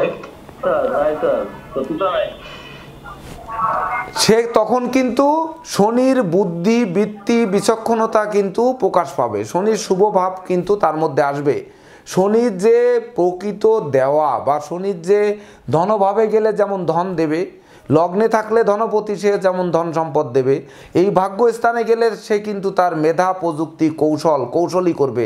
শনির যে মূলত ইঞ্জিনিয়ার, এই ইঞ্জিনিয়ারের সাথে ভালো ইঞ্জিনিয়ার হতে গেলে তো বুধের কানেক্ট থাকতে হবে, অর্থাৎ বুধের সেই কানেক্টকে সঙ্গে নিয়ে, অর্থাৎ আজকের দিনে কিন্তু বুধের কানেক্ট আছে, যেহেতু সংখ্যার সঙ্গে বুধ যুক্ত, এই বুধের কানেক্ট নিয়ে সে কিন্তু মানে দীর্ঘস্থায়ী মানে আজীবন বুদ্ধিমান, জন্ম থেকে বাকপটু বা বিচক্ষণা, এমনকি কৌশলী, সেই সঙ্গে অধ্যবসায়ী, সঞ্চয়ী, এই সকল গুণগুলো তার মধ্যে দেবে। অর্থাৎ শনি তখন কিন্তু ভাগ্যকে চাঙ্গা করে তুলবে, এমনকি তাকে সৎ করে তুলবে, নিষ্ঠাবান করে তুলবে, আদর্শবান করে তুলবে। সততা, নিষ্ঠা, একাগ্রতা, পাণ্ডিত্য, এমনকি দেবদ্বিজে ভক্তি শ্রদ্ধা, মা বাবার একক আশীর্বাদ তার মধ্যে থাকবে, যার ফলে সে তার কষ্ট করে, শনি যেহেতু কর্মফলদাতা, যে কর্ম করবে সেই কর্মে ফল পাবে, যে ব্যবসা করবে তার পরিপূর্ণ ফল পাবে, মানে অর্ধেক পেলো আর অর্ধেক চলে গেল এমনটি ঘটার সম্ভাবনা নেই। এইবার শনি যখন তুলায় যাবে, তখন তুলায় গেলে সে কিন্তু দশমভাবে যাচ্ছে, পঞ্চম এবং দশম পতি শুক্র, আর এখানে শনি তুঙ্গস্থ হন। তা শনি যখন দশমে তুঙ্গস্থ হবে তখন কি করবে? লগ্নপতি আর ধনপতি 1 টাকা দিয়ে যেই একটি মশলা কিনবে মশলার দোকানদার, কালকে হয়ে যাবে 5 টাকা কেজি কিনা মাত্র, অর্থাৎ মুখে মানে যে জিনিস কিনবে তারপরে দাম বাড়বে, বিক্রি করার পরে দেখা গেল দাম কমবে। আর সাধারণত আমাদের কপালে কি বাঁধে, আমরা মাল কিনলে দাম কমে যায় আর বিক্রি করলে দাম বেড়ে যায়। কিন্তু এই ব্যক্তির যখন তুলায় শনি থাকবে, সেই ব্যক্তি কিন্তু মূলত শনির যে ধন কুবের, যে কুবের সমান ধন যে শনি দেবে, বা মহারাজার যে পরিমাণ ধন সম্পদ থাকবে, সৎ রাজা থাকবে, রাজ্যের কেউ অভুক্ত আছে কিনা তাকে না দেখে না খাইয়ে সে খাবে না, এই সকল গুণ কিন্তু তার মধ্যে প্রস্ফুটিত হবে। অর্থাৎ সততা, নিষ্ঠা, একাগ্রতা সবই প্রস্ফুটিত হবে, অত্যন্ত নিট অ্যান্ড ক্লিন ভদ্র মানুষ হবে। সেই সঙ্গে তার যেখানে যাবে হাত বাড়ালেই পাবে, অর্থাৎ চতুর্দিক থেকে কিন্তু তার মুষ্ট ভরে দেবে, তাইতে জ্ঞানের হোক, ধন সম্পদের হোক, বা বিদ্যা বুদ্ধির হোক, বা শরীর স্বাস্থ্যের হোক, সকল দিকেই। এমনকি শান্তি বা প্রশান্তির দেবতার যে শুক্র, সেই মানুষটা শান্তিপ্রিয় হবে, কারো সাথে অশান্তি গণ্ডগোল ফ্যাসাদ বাঁধাতে যাবে না। যেখানে যদি কড়া কথা শোনে লেজ গুটিয়ে আস্তে এসে চুপ করে বসে থাকবে, প্রতিবাদী হবে না সে কখনো, বরং সে তার গুণ দিয়ে মাথায় হাত দিয়ে বলবে, বাবা তুমি আমাকে একটা চড় মারলে আমি কোনো কষ্ট পাইনি, বাবা আমি কষ্ট পাইনি, আমি কোনো কষ্ট পাইনি, তুমি যেন কিছু মনে করো না, এটা তুমি ভুল করে দিয়ে বসছো। চড় খেয়ে প্রতিবাদ তো করবে না, উপরন্তু তাকে আশীর্বাদ করে আসবে। সেই আশীর্বাদক শনি কিন্তু যখন তোলায় যাবে, সে এর জীবনে কিন্তু আশীর্বাদ হয়ে থাকবে, জন্ম থেকে মৃত্যু পর্যন্ত এরকম হবে তার চরিত্র। স্যার এটা প্রশ্ন ছিল। হ্যাঁ বলুন। হ্যালো, হ্যাঁ বলুন। দয়া স্যার, রবি শুক্র ধনুতে বসে রয়েছে, ঠিক আছে, কিন্তু শনি তুঙ্গস্থ, তার কি হবে? রবি শুক্র ধনুতে বসে আছে, হ্যাঁ শুক্র দগ্ধ, কিন্তু শনি তুঙ্গস্থ, হ্যাঁ শনি শুক্র শনি তুলায় আছে। বসে রয়েছে, তার এইবার তার লগ্ন মকর, তার লগ্ন মকর, না লগ্ন মকর না, তাহলে তো আর এখানে এই প্রশ্ন হলো না। মকর লগ্নে তাহলে তার কি দায়িত্ব কি থাকবে? না না, মকর লগ্ন যদি হতো তাহলে দ্বাদশে রবি শুক্র যুক্ত, দেখুন পঞ্চম এবং দশমপতি শুক্র দ্বাদশে, তার সঙ্গে অষ্টমপতি রবি দ্বাদশে, শনি যতই তুঙ্গস্থ থাকুক ওইখানে কিন্তু রবির অশুভ প্রভাব, শুক্রের অশুভ প্রভাব কিন্তু তার উপরে পড়তো। লগ্ন চেঞ্জ হয়ে গেলে তখন কিন্তু ভাগ্য আবার চেঞ্জ হয়ে যাবে, রাশি চেঞ্জ হয়ে গেলে ভাগ্য কিন্তু চেঞ্জ হবে। ক্লিয়ার? এইবার ধরুন যখন সে বৃশ্চিকে পদার্পণ করবে, শনি আয় ভাবে, মঙ্গলের সাথে কি শনির শত্রুতা না মিত্রতা? শত্রু। তখন আয় ভাবে গেলে শনি মহারাজ কি আয় করাবে না ব্যয় করাবে? নাকি টাকা জমাতে দেবে, নাকি ক্ষয় করাবে, কি করবে? আয়ের পথকে স্তব্ধ করে দেবে, আয় উপার্জনের পথকে স্তব্ধ করে দেবে। যতটা আয় উপার্জন হওয়ার কথা ততটা হবে না, বা তার থেকে দিন দিন কমতে থাকবে। এমনকি সঞ্চিত অর্থ কর্পূরের ন্যায় বিনষ্ট করবে। যদিও ব্যয়ের ঘরে গেলে সঞ্চিত অর্থ বিনষ্ট হওয়ার কথা, এখানে কিন্তু শনি আয়ের ঘরে গিয়ে বরং আয় উপার্জন স্তব্ধ করে তাকে দিন দিন অধপতনের দিকে নিয়ে যাবে। আর যখন দেখা যাবে যে চতুর্থ আয়পতি মঙ্গল যদি আবার ভাগ্যক্রমে লগ্নের অষ্টমে বসে থাকে বা ধরুন দ্বাদশে বসে থাকে, তাহলে তার মতো অভাবী জীবন আর কেউ যাপন করেছে কিনা সেই মাত্রই বুঝতে পারবে, অন্য কেউ কিন্তু সহজে বুঝতে পারবে না। কষ্টটা যার সেই কিন্তু বুঝতে পারে। তো এইভাবে কিন্তু সেই ঘরে যখন যাবে, সেই ঘরের অধিপতি গ্রহ কতটা শুভ না অশুভ তার উপরে নির্ভর করে কিন্তু আমাদের ভাগ্য গণনা করতে হবে। এইবার যদি সেই শনি দ্বাদশে যায়, অর্থাৎ ধনু রাশিতে যদি প্রবেশ করে, বা তার প্ল্যানেটে যদি ধনুতে শনি থাকে, মকর লগ্নের মানুষ শনি ধনুতে, তাহলে লগ্নপতি ধনপতি সে দ্বাদশে অবস্থান করছে। বৃহস্পতির সাথে শনির তো কোনো শত্রুতা নেই, আছে, শনির সাথেও বৃহস্পতির কোনো শত্রুতা নেই। বরং নেগেটিভ গৃহে কখন গ্রহ মানে পজিটিভ ফল দেয়, মানে নেগেটিভ গৃহে নেগেটিভ গ্রহ কখন পজিটিভ ফল দেয়, সেটি কিন্তু এই মকর লগ্নের ক্ষেত্রে দ্বাদশে যখন শনি যাবে তখন কিন্তু ব্যয়ের ঘর অর্থাৎ নেগেটিভ ঘর, এখানে কিন্তু শনি নেগেটিভ ফল দেবে না, কিন্তু পজিটিভ ফল দেবে। অর্থাৎ এইখানে এই ক্ষেত্রে এই সকল ক্ষেত্রে মাইনাসে মাইনাসে প্লাস হয়। কোনো সময় অষ্টমপতি অষ্টমে থাকলে কি রাজযোগ হয়? গুরুজি এমন প্ল্যানেট আছে যে অষ্টমপতি অষ্টমে থাকলে রাজযোগ, বা দ্বাদশপতি দ্বাদশে থাকলে রাজযোগ, এমনকি ষষ্ঠপতি ষষ্ঠে থাকলে রাজযোগ? সাধারণত যদি ব্যয়পতি ষষ্ঠপতি অষ্টমপতি যদি তারা নিজেরা নিজেদের ঘরে বসে, হ্যাঁ, তাহলে মানুষটার সাধারণত আয়ু বৃদ্ধি হয় এবং মৃত্যুটা কিছু সুখকারক হয়। তাদের জীবন প্রবাহ যাই হোক না কেন, মৃত্যু এবং তার সম্পর্কিত যে তাদের জীবনধারা কিছুটা শুভ হয়। দ্বাদশপতি যদি দ্বাদশে থাকে, দ্বাদশপতি দ্বাদশ থাকলে কি হবে, ব্যয় ভাবটা বিশেষ করাবে না। ব্যয় ভাবের ক্ষেত্রে মানে অমিত ব্যয় নয়, মৃত ব্যয়ী, তারা কিছু কিছু ভালো কাজও করবে। ব্যয় ভাবে যদি ব্যয়পতি থাকে, ষষ্ঠভাবে যদি ষষ্ঠপতি থাকে, তৃতীয় ভাবে যদি তৃতীয় পতি বা অষ্টম ভাবে অষ্টমপতি ইত্যাদি ইত্যাদি, এইগুলো এক দ্বাদশ তৃতীয় ষষ্ঠ অষ্টম দ্বাদশ এই সম্পর্কে পরিষ্কার বলা হয়েছে। যদি ওই ভাবের অধিপতি ব্যতি রেখে অন্য কোনো গ্রহের অবস্থান শুভ নয়, ওই গ্রহের অধিপতিরা যদি কিছু থাকেন তবে কিছু শুভ ফল দান করবেন, নচেত যে কোনো গ্রহ তৃতীয় ষষ্ঠ অষ্টম এবং দ্বাদশে যদি বসেন তারাই অশুভ ফল। এই দেখছেন, তাহলে এখানে বৃহস্পতি কোথায় থাকবে তার উপরে বৃহস্পতির অশুভ প্রভাব দেবে, কিন্তু শনিও দ্বাদশে থাকার কারণে শনি কিন্তু অশুভ প্রভাবটা দিচ্ছে না, শনি কিন্তু তার শুভ ফলটা দিয়ে যাচ্ছে।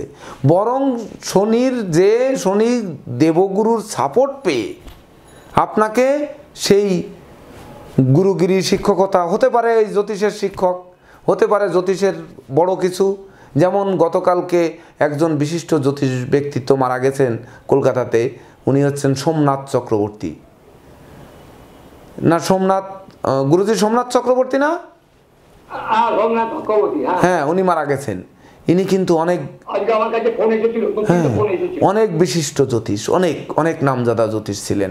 ভদ্রলোক কারোর সঙ্গে কটু কথা বলেছেন কিনা সন্দেহ, এত ভালো মানুষ। কটু কথা উনি কি তা জানেন না, কাউকে রাগ করে কথা বলা কি উনি জানেন না। এমনকি সেই রকম ভদ্র বংশীয় মানুষ, নিজে ভদ্র মানুষ, জীবনে সেই রকম স্মৃতি স্তম্ভ কিন্তু রচনা করে গেছেন। আজকে জ্যোতিষ জগতে ধরে নেওয়া যাবে যে এক উজ্জ্বল নক্ষত্রের পতন ঘটেছে। অথচ শ্রীলাল মারা গেলে হাস্যকর নিউজ কিন্তু চতুর্দিকে আসছে না, শ্রীলাল না, জয়ন্ত শাস্ত্রী তার নিজ গৃহে আগুনে পুড়ে যখন মারা গেলেন, নিউজে কিন্তু একেবারে জ্যোতিষের পিণ্ডি চটকিয়ে দিয়েছে যে উনি আগের রাত্রে টিভিতে নিউজ করে গেলেন, উনি কি জানতেন না যে উনি আগুনে পুড়ে মারা যেতেন? এইরকম নেগেটিভ নিউজ বেশি হয়েছে, কিন্তু সোমনাথ চক্রবর্তী আজকে মারা গেছে, সবাই কিন্তু মানসিকভাবে আরও ব্যথিত হয়েছে। কেউ হাস্যরসে পরিপূর্ণ হওয়া নিউজ আমার কাছে এখনো পর্যন্ত আসেনি। তো এই রকম এই ভালো শনির সেই ভালো গুণগুলো বৃহস্পতির গৃহে প্রবেশ করায়, দ্বাদশে প্রবেশ করায়, শুভ গুণগুলো কিন্তু তার মধ্যে দেবে। এইবার দেখতে হবে, আমাদের প্রশ্ন ছিল লটারিতে দুটো জিনিস বেঁধেছে, একটি হচ্ছে শনি অর্থাৎ মকর লগ্ন 10 সংখ্যা পাচ্ছিল, আর একটা হলো 2 অর্থাৎ চন্দ্র।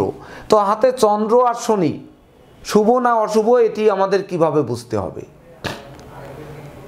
আর চন্দ্র হাতে শুভ অবস্থানে থাকলে কি হয়, আর শনি শুভ অবস্থানে থাকলে কি হয়, আবার চন্দ্র হাতে অশুভ থাকলে কি হয়, শনি হাতে অশুভ থাকলে কি হয়, এটা কি আর জানার দরকার আছে? শনির অশুভ দিক, চন্দ্রের অশুভ দিক তো আমরা আগেই একবার আলোচনা করলাম, জানার দরকার আছে? খুব একটা জানার দরকার নেই। তথাপিও যেহেতু এখানে আরেকটি জিনিস কিন্তু দেখতে হবে, যখন আমরা এই হাত বিচার করব, ধরুন চন্দ্রের ক্ষেত্র অশুভ আছে বা শনির ক্ষেত্র অশুভ আছে, শনি চন্দ্র দুটি ক্ষেত্রই অশুভ বা দুটি ক্ষেত্র শুভ, অথবা একটি শুভ একটি অশুভ, তো সেক্ষেত্রে কি ইফেক্টটা ফেলতে পারে?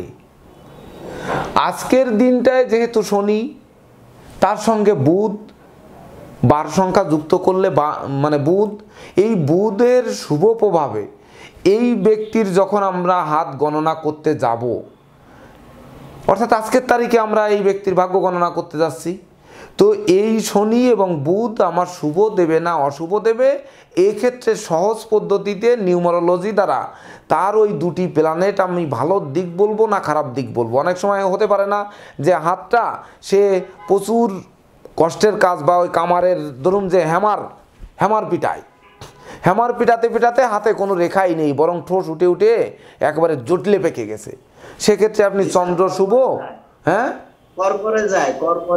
কর পড়ে যায়, এক্ষেত্রে কিভাবে বিচার করা যায়? হ্যাঁ, ওর ক্ষেত্রে আমরা চন্দ্র শুভ না শনি শুভ না মঙ্গল শুভ না বৃহস্পতি শুভ, এর তো কোনো কুল কিনারাই পাবো না। আমরা তো মাছ সমুদ্রে পড়ে আবুডুবু খাবো যে ওই ব্যক্তির আসলে কি শুভ, আমরা তো কিছুই দেখবো না। তাইলে স্যার আমার মনে হয় স্যার আঙ্গুলগুলা দেখে মানে বলা যায় না অপর পৃষ্ঠে, এবং আঙ্গুলগুলা কোনটা বড় কোনটা ছোট ওই দিক দিয়ে বিচার করে। হ্যাঁ, ধন্যবাদ, সুন্দর বলেছেন। সেক্ষেত্রে আমরা আঙ্গুলগুলো দেখব, তার নাম সংখ্যা দেখব, তার জন্ম তারিখ সংখ্যা দেখব, যদি জন্ম তারিখ না বলতে পারে তাহলে কত তারিখে আসছে, কয়টার সময় সেই ব্যক্তি আসছে। তো ধরুন আজকেই আসছে সেই ব্যক্তি হাত দেখাতে, তো আজকের দিনে 29, দেখুন চন্দ্র আমাদের লটারিতে বাঁধলো চন্দ্র, এইটাই আপনারা এখনো কোনো প্রশ্ন করলেন না। আমরা দুটো লটারি ধরলাম 1 থেকে 12 পর্যন্ত, আমি শুধু অপেক্ষায় ছিলাম আপনাদের কাছ থেকে কখন প্রশ্ন আসবে। দেখুন আমরা 1 থেকে 12 পর্যন্ত ধরলাম, সেখানে 10 আসলো, আমরা লগ্ন নির্ধারণ করার উদ্দেশ্যে ধরলাম যে কোন লগ্ন নিয়ে আজকে আলোচনা হবে। তো সেক্ষেত্রে যদিও 10 মানে 1 অর্থাৎ রবির সংখ্যা আসছে, কিন্তু রবির সংখ্যা নিয়ে উদ্দেশ্য নিয়ে তো আমরা ধরিনি, আমরা ধরেছি লগ্নটা নির্ধারণ করব। তাহলে লগ্নটা শনির আসছে, জন্ম তারিখ সংখ্যা কিন্তু শনি, এটা কিন্তু আমরা পেয়েছি। এইবার যখন গ্রহণ নির্ণয় করব তখন কিন্তু চন্দ্র আসছে, তা চন্দ্র কেন আসলো? চন্দ্র না এসে রবি আসতে পারতো, বুধ আসতে পারতো, শুক্র আসতে পারতো, শনি আসতে পারতো, মঙ্গল আসতে পারতো, অন্য কিছু তো একটা আসতে পারতো। আমি তো 1 থেকে 9 পর্যন্ত তো ওখানে আমি লিখে নিয়েছি, 2 বাদে কেন বাঁধলো না, আর 2 কেন বাঁধলো? অর্থাৎ সেই ব্যক্তির ভাগ্য গণনা করতে গিয়ে আজকে 29 তারিখ মানে সংখ্যা 2, আজকে 2 এর প্রভাব কিন্তু বেশি। এই রকম যে আমার ক্লাসের ভিতর হঠাৎ গুরুজিকে এই মুহূর্তে পেয়ে যাব, এটা কিন্তু পাওয়ার কোনো কথা ছিল না, এটা কিন্তু একেবারে গণেশ উল্টে দিয়েছেন। মানে গুরুজি জয়েন করবেন 7:30 ইন্ডিয়ান টাইম, তার মানে আমাদের 8টা, আমি 7টা থেকে 8টা থাকবো, 8টা থেকে 9টা গুরুজি থাকবেন, এইটাই ছিল কথা। কিন্তু আমরা যে তার আগেই মেঘনা চাইতেই বৃষ্টি পেয়ে যাব, এটা তো আমি ভাবতে পারিনি। তো এই যে পরিবর্তন এই সকল পরিবর্তন শুভ চন্দ্র ঘটাবে, অর্থাৎ চন্দ্র 29 তারিখ চন্দ্র তার নিজ গৃহে অবস্থান করছে। আজকের প্ল্যানেটেও কিন্তু চন্দ্র কর্কটে, দেখুন আজকে চন্দ্র কর্কটে কিনা জানেন? চন্দ্র কোথায় আজকে কি রাশি? আজকে রাশি কি বলুন? হ্যাঁ, কর্কট রাশি, ঠিক তো? আজকে 27, 28, 29 জানুয়ারি, 28, 29 জানুয়ারি, এই যে জন্মে কর্কট রাশি, দেখুন দেখা যায় কিনা, দেখা যায়? এটা কি জন্মে স্যার? হ্যাঁ, আজকের দিনে যে শিশু জন্মাবে সে কি হবে? কর্কট রাশি। তা আজকের দিনে তো কর্কট রাশি, এই তো পঞ্জিকার পেজ, এই যে 1427 সালের পঞ্জিকায়। কিন্তু স্যার একই দিনে তো দুই রাশিও হয় অনেক সময়। হতে পারে। এই দিনে দেখুন আজকে জন্মে কর্কট রাশি, দেবারিগণ অষ্টোত্তরী চন্দ্রের বিংশোত্তরী বুধের দশা, রাত্রি 4:55:28 গতে হচ্ছে অষ্টোত্তরী মঙ্গলের বিংশোত্তরী কেতুর দশা। রাশি আজকে পরিবর্তন হচ্ছে না। চন্দ্র সকালবেলায় ছিল 3 ডিগ্রি 0 মিনিট 45 সেকেন্ডে, অর্থাৎ চন্দ্র সারা দিন আজকে কর্কটে থাকবে। হ্যাঁ গুরুজি, হ্যাঁ হ্যাঁ, এই ব্যাপারে ওই প্রশ্ন করলো যে দুটো রাশিও তো হতে পারে, তো এই ব্যাপারে তুমি নিশ্চয়ই তো এগুলো জানো। হ্যাঁ হ্যাঁ, বলে দিচ্ছি গুরুজি। বলি চন্দ্র তো 54 ঘন্টা থাকে। হ্যাঁ হ্যাঁ, এরা 12টা পর্যন্ত চন্দ্র কর্কটে বসে আছেন, হ্যাঁ, কিন্তু 12টার পর সিংহে তিনি গমন করলেন। দুদিন তো তার মেয়াদ কাল, হ্যাঁ, দুদিন তো তার মেয়াদ কাল, তো তাহলে তখন সিংহ রাশি হতেই পারে। এ ব্যাপারে তো কোনো দ্বিমত নেই। কিন্তু আজকের দিনে কিন্তু যায়নি চন্দ্র, 2.5 দিন পরে সে ঘর পরিবর্তন করবে, কিন্তু আজকের দিনে যায়নি। আজকের ক্ষেত্রে বলছি না, ওই যে একজন হ্যাঁ হ্যাঁ, জেনি জিজ্ঞাসা করলেন হ্যাঁ হ্যাঁ হ্যাঁ, দুটো রাশিও তো হতে পারে, সেইটা হ্যাঁ গুরুজি, সেই উত্তরটাই তো আমি বললাম যে আমি ধরুন পঞ্জিকাতে তো দেওয়া থাকবে এই কয়টার পরে চন্দ্র ওখানে যাবে, অর্থাৎ যখন চন্দ্রের 30 ডিগ্রি পূর্ণ হবে তখন যাবে। কিন্তু আজকে যে কর্কট রাশি ছিল সেটা আমার মনে নেই। সকালবেলায় গাড়িতে বসে আমি যখন টিভির প্রোগ্রাম করেছি তখন এখন ওই টিভির প্রোগ্রামের কথা আমার মনে আসলো যে চন্দ্র চতুর্থী। আমি মেষ রাশির সময় তো বলছি, প্রথমেই বলেছি যে আজকে কলহ বিবাদ উদ্ভট ঝামেলা করতে পারে চতুর্থে চন্দ্র, শনিদৃষ্ট, রবিদৃষ্ট। তা আমি প্রথমেই বলেছি, তাই না আমার মনে পড়লো। তা দেখুন আজকে আমরা যে ভাগ্য গণনা করতে গেছি, লটারি ধরলাম, সেখানে চন্দ্র আসলো। সেই চন্দ্র তার নিজ গৃহে বসে থাকলো। আজকের দিনে যে শিশুটি জন্মগ্রহণ করবে তার রাশিটাও কিন্তু হবে সেই কর্কট রাশি, সংখ্যাটিও কিন্তু 2। আবার শনিকে নিয়ে শনির লগ্ন বাঁধলো, শনিও কিন্তু সেই লগ্নে সেখানেই অবস্থান করছে আজকে। তাহলে একটি লোক যখন ভাগ্য জানতে আসলো, আমরা জন্ম তারিখ না জানলেও তার হাত যদি ওই ঠুসলা বটা বা হাত যদি অবস্থান খারাপও থাকে, তাহলে সে যে তারিখে আসবে, যে সময়ে আসবে, সেই সময়কে যোগ করে, সেই বার সংখ্যাকে যোগ করে, তারপর তার নাম সংখ্যাকে বের করে আমরা তার কোন গ্রহ শুভ আর কোন গ্রহ অশুভ এটা কি বের করতে পারবো না? পারবো। ধরুন এইবার আমাদের কাছে হাত দেখাতে আসলো যদুনাথ ভদ্র, ঠিক আছে, যদুনাথ ভদ্র আসছে, বা যদুনাথ বাদ দিলাম মধুনাথ ভদ্র আসলো, বলেন, বা হয়তো আপনার আমি ধরে নিলাম কালানাথ ভদ্র, কোনো নামই বাদ দিলাম, যে নাম হয় না সেই রকমই ধরলাম, ঠিক আছে, কালানাথ ভদ্র ধরলাম। এইবার দেখুন এইটা একটু জরুরি দরকার আপনাদের, এইটা না হলে আপনারা মজাটা পাবেন না। এই KALANATH এই হচ্ছে কালানাথ। এইবার ভদ্র, কেউ লেখে BHADRA, লিখিত নাম। মূলত অরিজিনাল বানান যদি হয় তাহলে ভদ্র বানান কি BHADRA, এই হচ্ছে লিখিত নাম, তাই তো। কেউ কেউ আবার কিন্তু লেখেন BADRA,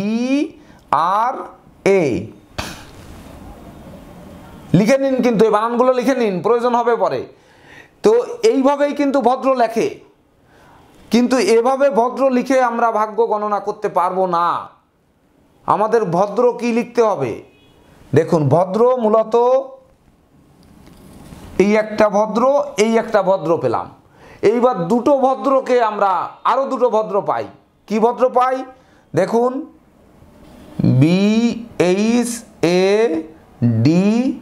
BHADRO, আর একটা পাই হচ্ছে VADRO, এই দুটি ভদ্র পাই। কেন পাচ্ছি? আমি কিন্তু ক্লাসের শুরুতে সবাই জয়েন করে পারছিলেন না, আমি কিন্তু বলছিলাম ধরুন আমার নাম কার্তিক চন্দ্র, চন্দ্র CHNDRA, তা লিখিত নাম, কিন্তু লোকে বলছে চন্দ্র চন্দ্র, শেষে একে ও করে দিতে হবে। তো এই যখন কালানাথ ভদ্র হবে, তো ভদ্র যেহেতু দুইভাবে লেখা হয়, দুইভাবে লেখে, দুটোই সঠিক, কিন্তু এর সংখ্যাটা কত, এই সংখ্যা আমাদের কিন্তু বের করতে হবে। কিভাবে বের করতে হবে বলেন, বলেন কিভাবে বের করব? এবার কোনটা সঠিক আর কোনটা বেঠিক আমরা কোনটা ধরবো? সে যেটা লেখে হয়তো VADRO লিখতে পারে, সে বা সরি সে লিখতে পারে VADRA, সে লিখতে পারে BHADRA লিখতে পারে। এখন ধরুন একজন BHADRA লেখে, একজন ভদ্র লেখে VADRA, কোনটা সঠিক আমি জানি না, কিন্তু বাংলায় তো ভদ্র ভ দয়রা ফলা, এর তো আর ভুল নেই, এ তো আর অন্যভাবে কেউ লিখতে পারবে না, লিখতে পারবে? পারবে? পারবে না। এর নিউমারোলজি বের করার জন্য কিন্তু আপনাকে এই দুটোর সংখ্যাকে বের করতে হবে।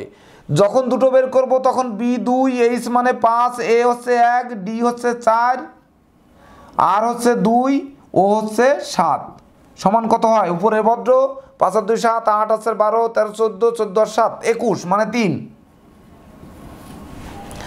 এইবার নিচের ভদ্র আছেন 6 1 4 2 7, 7 আর 2 9 আছে 13 14, 14 আর 6 20 মানে 2, 3 যোগ 2 সমান কত হচ্ছে? 5 পেলাম। এই ভদ্রর সংখ্যা যখনই আপনাকে ধরতে হবে তখন কিন্তু এই 5 ধরতে হবে। আপনি যদি কোনো ক্রমে মানে এই VADRO লিখে 2 ধরেন, মিলাতে পারবেন না তার চরিত্রের সাথে। যদি BHADRO 3 ধরেন, মিলাতে পারবেন না তার চরিত্রের সাথে। এমনকি এই BHADRA এটা যদি লেখেন, মিলাতে পারবেন না চরিত্রের সাথে। আপনারা মিলিয়ে দেখুন আমি যেটি বললাম এটি সঠিক কিনা। তার সাথে আসবে কালানাথ, তাহলে 2 নামের থেকে হবে না? হ্যাঁ, শুধু নামের থেকে হবে না, আগে বেশি কিছু না দিয়ে? নামের থেকেও হবে, কিন্তু তার নামটাই তো কালানাথ ভদ্র, এটাই তো তার পুরো নাম। আপনি এ নামের বাদ দিবেন কোথায়? ভদ্র বাদ দিয়ে? ভদ্র কেন বাদ দেবেন আপনি? বাদ দিয়ে? সে তো বলছেই আমার নাম কালানাথ ভদ্র, আমি শুধু কালানাথ দিয়ে পরিপূর্ণটা পাবো কি করে? কালানাথ দিয়ে কিছু পাবো তো, কিন্তু কখন পাবো? যখন কালানাথটি পরিপূর্ণ ডাকনাম হবে। কালানাথ তো তার ডাকনাম হয়ে যাচ্ছে না, কালানাথ বলে তাকে ডাকছে, তার ভিতরে কিছুটা ফল আসবে। যেমন ধরুন আমার নাম কার্তিক চন্দ্র পাল, আমাকে কার্তিক নামের ইফেক্ট পড়বে, আবার পুরা নামের ইফেক্টটাও পড়বে। কিন্তু কালানাথ, কালানাথ শুধু কালাও কেউ বলছে না, শুধু নাথও কেউ বলছে না, একবারে কালানাথ বলছে, আর সে লিখছে কালানাথ ভদ্র। তা কালানাথ নামের ডাক নামের যে তার যে ইফেক্ট, সেই ইফেক্টটা তো পড়বে, সেটা তো পরিপূর্ণ নাম না। তো তাতে কি আসে? আমরা তো সেইটা দেখতেছি। 5 আছে 9 10 আর 5 15 16 16 3 19 9 1 10 1 2 2 4, এই কালানাথ হচ্ছে 4 রাহু।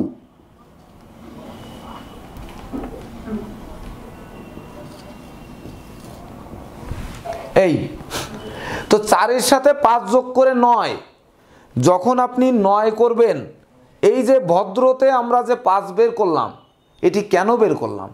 দুটি বানানকে, এই দুটি বানানই আমরা সঠিকটা জানি না, যে কোনটা সঠিক কোনটা বেঠিক, কোনটা কে লেখে কোনটা কে আরেকজন আরেকটা লেখে, এইটি আমাদের জানার প্রয়োজন নেই।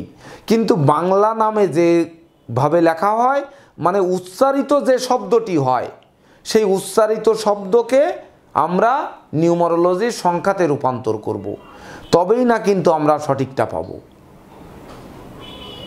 আমার ভাষ্যটা আপনারা বুঝতে পেরেছেন? পেরেছেন কি বুঝতে? আমরা ভদ্রতে কেন গেলাম? ভদ্র না যে অন্য একটা টাইটেলে যাই, আমরা অন্য একটা টাইটেল বলুন আপনারা। নাথ, নাথ, নাথের তো আর কোনো পরিবর্তন নেই, এমন কিছু বলুন যান মানে অক্ষর পরিবর্তন করতে হয়, এরকম বলুন। ব্যানার্জি, ব্যানার্জি। ব্যানার্জি ব্যানার্জি ব্যানার্জি এরও কোনো পরিবর্তন নেই। ভট্টাচার্য কোনো পরিবর্তন নেই। হ্যাঁ, দেবনাথে পরিবর্তন নেই। হ্যাঁ, দেবনাথ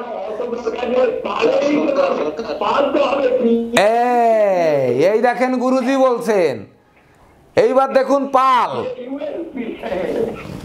পাল লেখে কিন্তু PAUL পাল, কিন্তু এই দেখেন আমি বললাম যে আমার নাম কার্তিক চন্দ্র পাল। এইবার আপনি আমার পাল তো লিখবেন আপনি, আমি লিখি তো PAUL এই লিখি। আমার কেসি পাল বলপেন আছে, একটা বলপেন কোম্পানি ছিল, ওইখানে পাল লেখা হচ্ছে PAUL। দেখুন কেসি পাল বলপেন দেখাবো কি করে। আর 5 মিনিট সময় নেই গুরুজি, আর 5 মিনিট। এই দেখুন KCPAUL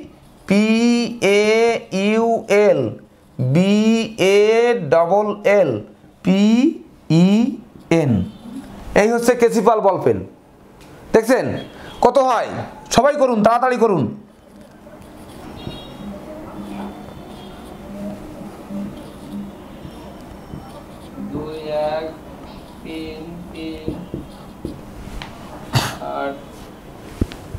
কত হয় যোগ করলে কত হয়? 2 3 2 5 8 5 13 4 5 6 5 11 2 3 2 5 5 8 2 7 8 8 3 11 2 3 2 5 8 5 13 13 মানে 4 4 5 9 9 9 5 14 মানে 5।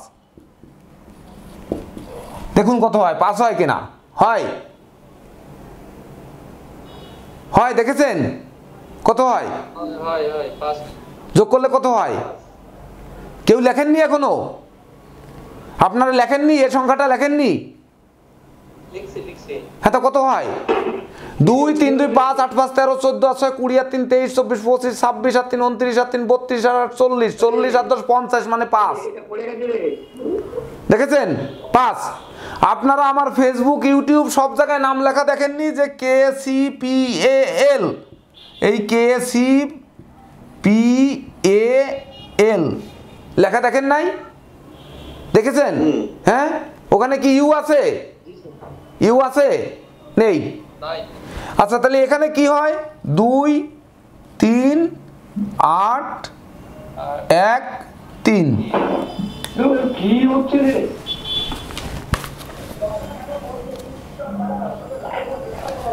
হ্যাঁ, তাহলে দেখুন এখানে কি হচ্ছে? 2 3 2 5 8 5 13 14 14 আর 3 17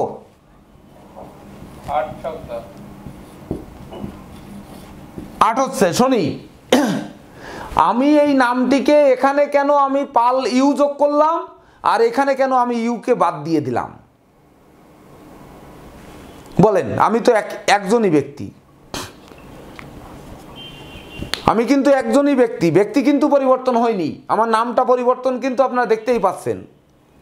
প্রয়োজনে বলবেন সামনে ক্লাসে দেখা, মানে এখানে বলবেন নাই আছে? এখানে কি কোথাও আমাদের বলবেন আছে? আচ্ছা, সামনে ক্লাসে দেখাবো। এখানে পাল লিখছেন, ওইটা আপনার সার্টিফিকেটে ছিল, তাহলে হলো না, ভুল। এবার সঠিকটা বলার চেষ্টা করেন। সার্টিফিকেটে ছিল কার্তিক চন্দ্র পাল। ও আচ্ছা, আমার কেসি পাল বলবেন এই বানান কেন হলো? এটার উত্তর দিতে হবে। বলুন কে পারবেন দিতে? লিটন জয়ধর বলুন, সুমন কবিরাজ, রিপন সরকার, সুব্রত কর্মকার, মুজিবুর রহমান সাহেব বলুন। হ্যাঁ হ্যাঁ হ্যাঁ হ্যাঁ, পুলিশ পুলিশ। ওই সিস্টেমে কেন লিখলাম আমি? কেন লিখলাম এটি? এটি আমি এখানে ইউ কেন দিলাম আর এখানে কেন দিই নাই? এইটার উত্তর দিতে হবে। এই পুলিশের ইউ আর এই ইউ কিন্তু এক আসছে না। আমরা আজকের পার্থক্য বের করার জন্য কিন্তু আমার নামকে তুলে ধরলাম এখানে।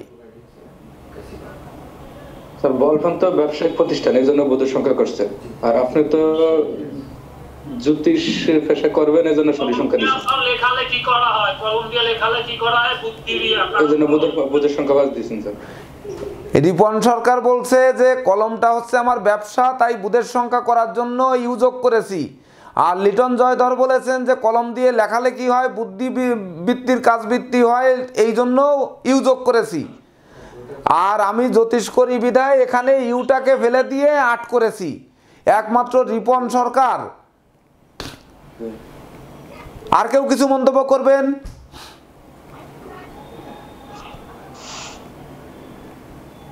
হ্যাঁ, কই নিবেদিতা ম্যাডাম, সৈকত ঘোষ?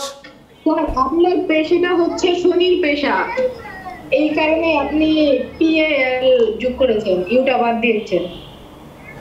মূলত পাল লিখতে পি হচ্ছে প, এ হচ্ছে আকার, আর এল হচ্ছে ল। প্রথম কথা হচ্ছে আমরা বানানের মানটা সবাই তো পি এ ইউএল লেখে, কিন্তু পি এ ইউএল সে লেখে, আমাদের কাছে যখন বিচার করতে আসবে তখন আমরা লিখব মানটা করব পি এ এল ধরে। 8 আর 1 9 আর 3 12, পালের মান 3 ধরবো। পালের মান ইউ ধরলে হয় 8 আর 1 9 6 15 3 18 9, কিন্তু 9 হবে না, হবে 3। পালের মান আমরা 3 ধরবো।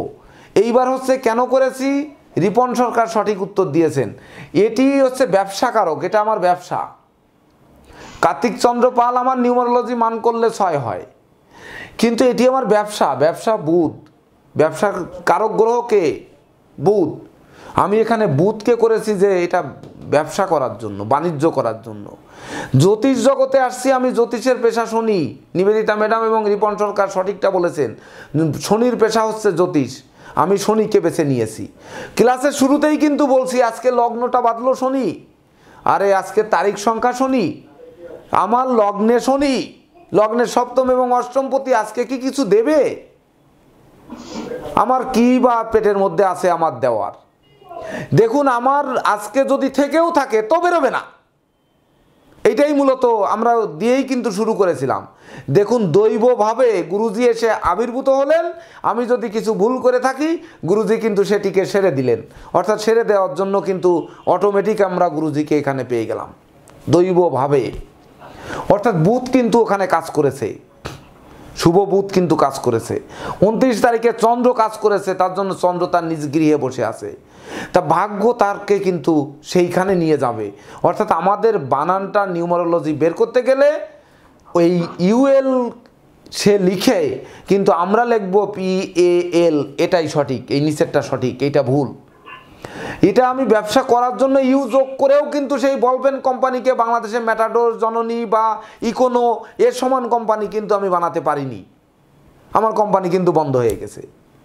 অর্থাৎ চেষ্টা করেছিলাম যে আমি ওইটাকে ব্যবসা করে ভালো প্রতিষ্ঠিত কোম্পানি করার, কিন্তু আমি কোম্পানি করতে পারিনি। অর্থাৎ কোম্পানিতেই আছি, বেশি পানি ওখানে আর হলো না কোনো দিন, অল্প পানি। অর্থাৎ এই বোতল যেমন খালি, অল্প পানিতে আছি। ছোট কোম্পানির বড় পদে আছি, ম্যানেজিং ডিরেক্টর, কিন্তু কোম্পানিটা ছোট, পদটা আছে বড়। অর্থাৎ ইউ যোগ করে আমি পদটা বড় পাইছি, কিন্তু কোম্পানিটাকে বড় করতে পারিনি। তাই তো আপনারা পাল বিচার করার ক্ষেত্রে PAL যাবেন।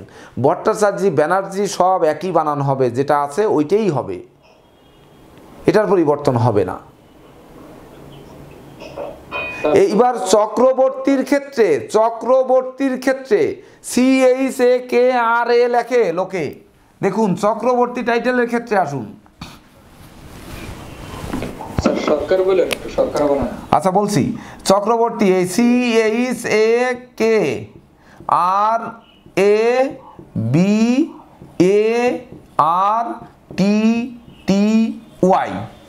এটা কিন্তু লেখে। আমরা চক্রবর্তী কি লিখব?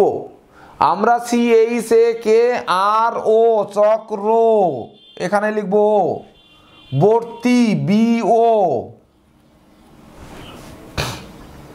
এইবার মান করুন, এই দুটো একে 7 বানিয়ে দিন, এই দুটো একে ও করে দিন। দেখেন চক্রবর্তীর মান কত হয় বলুন আপনারা তাড়াতাড়ি, তো আপনাদের হিসাব করা হয়ে যাবে এতক্ষণ। 3 5 3 8 ও লিখে যাই।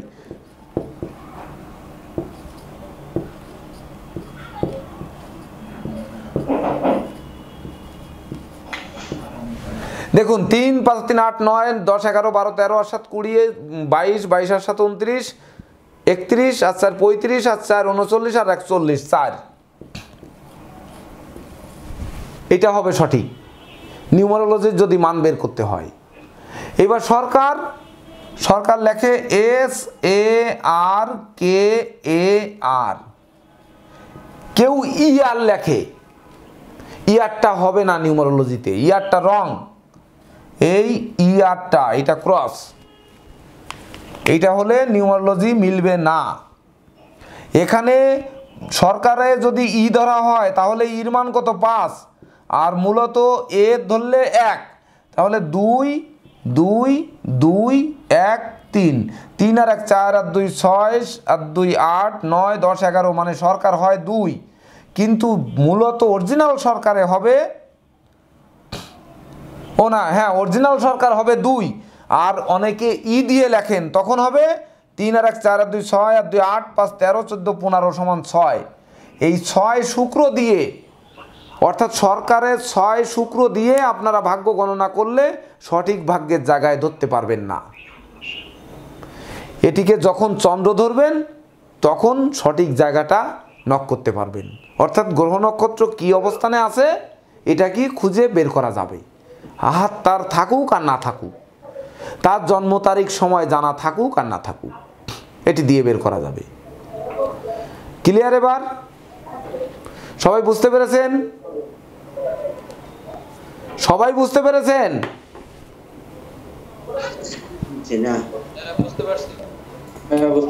কে বুঝতে পারেননি বলেন? মান বার করতে পারি না।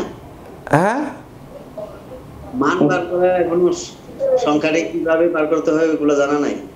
ও কোন সংখ্যার কত মান এটা জানা নেই? না স্যার।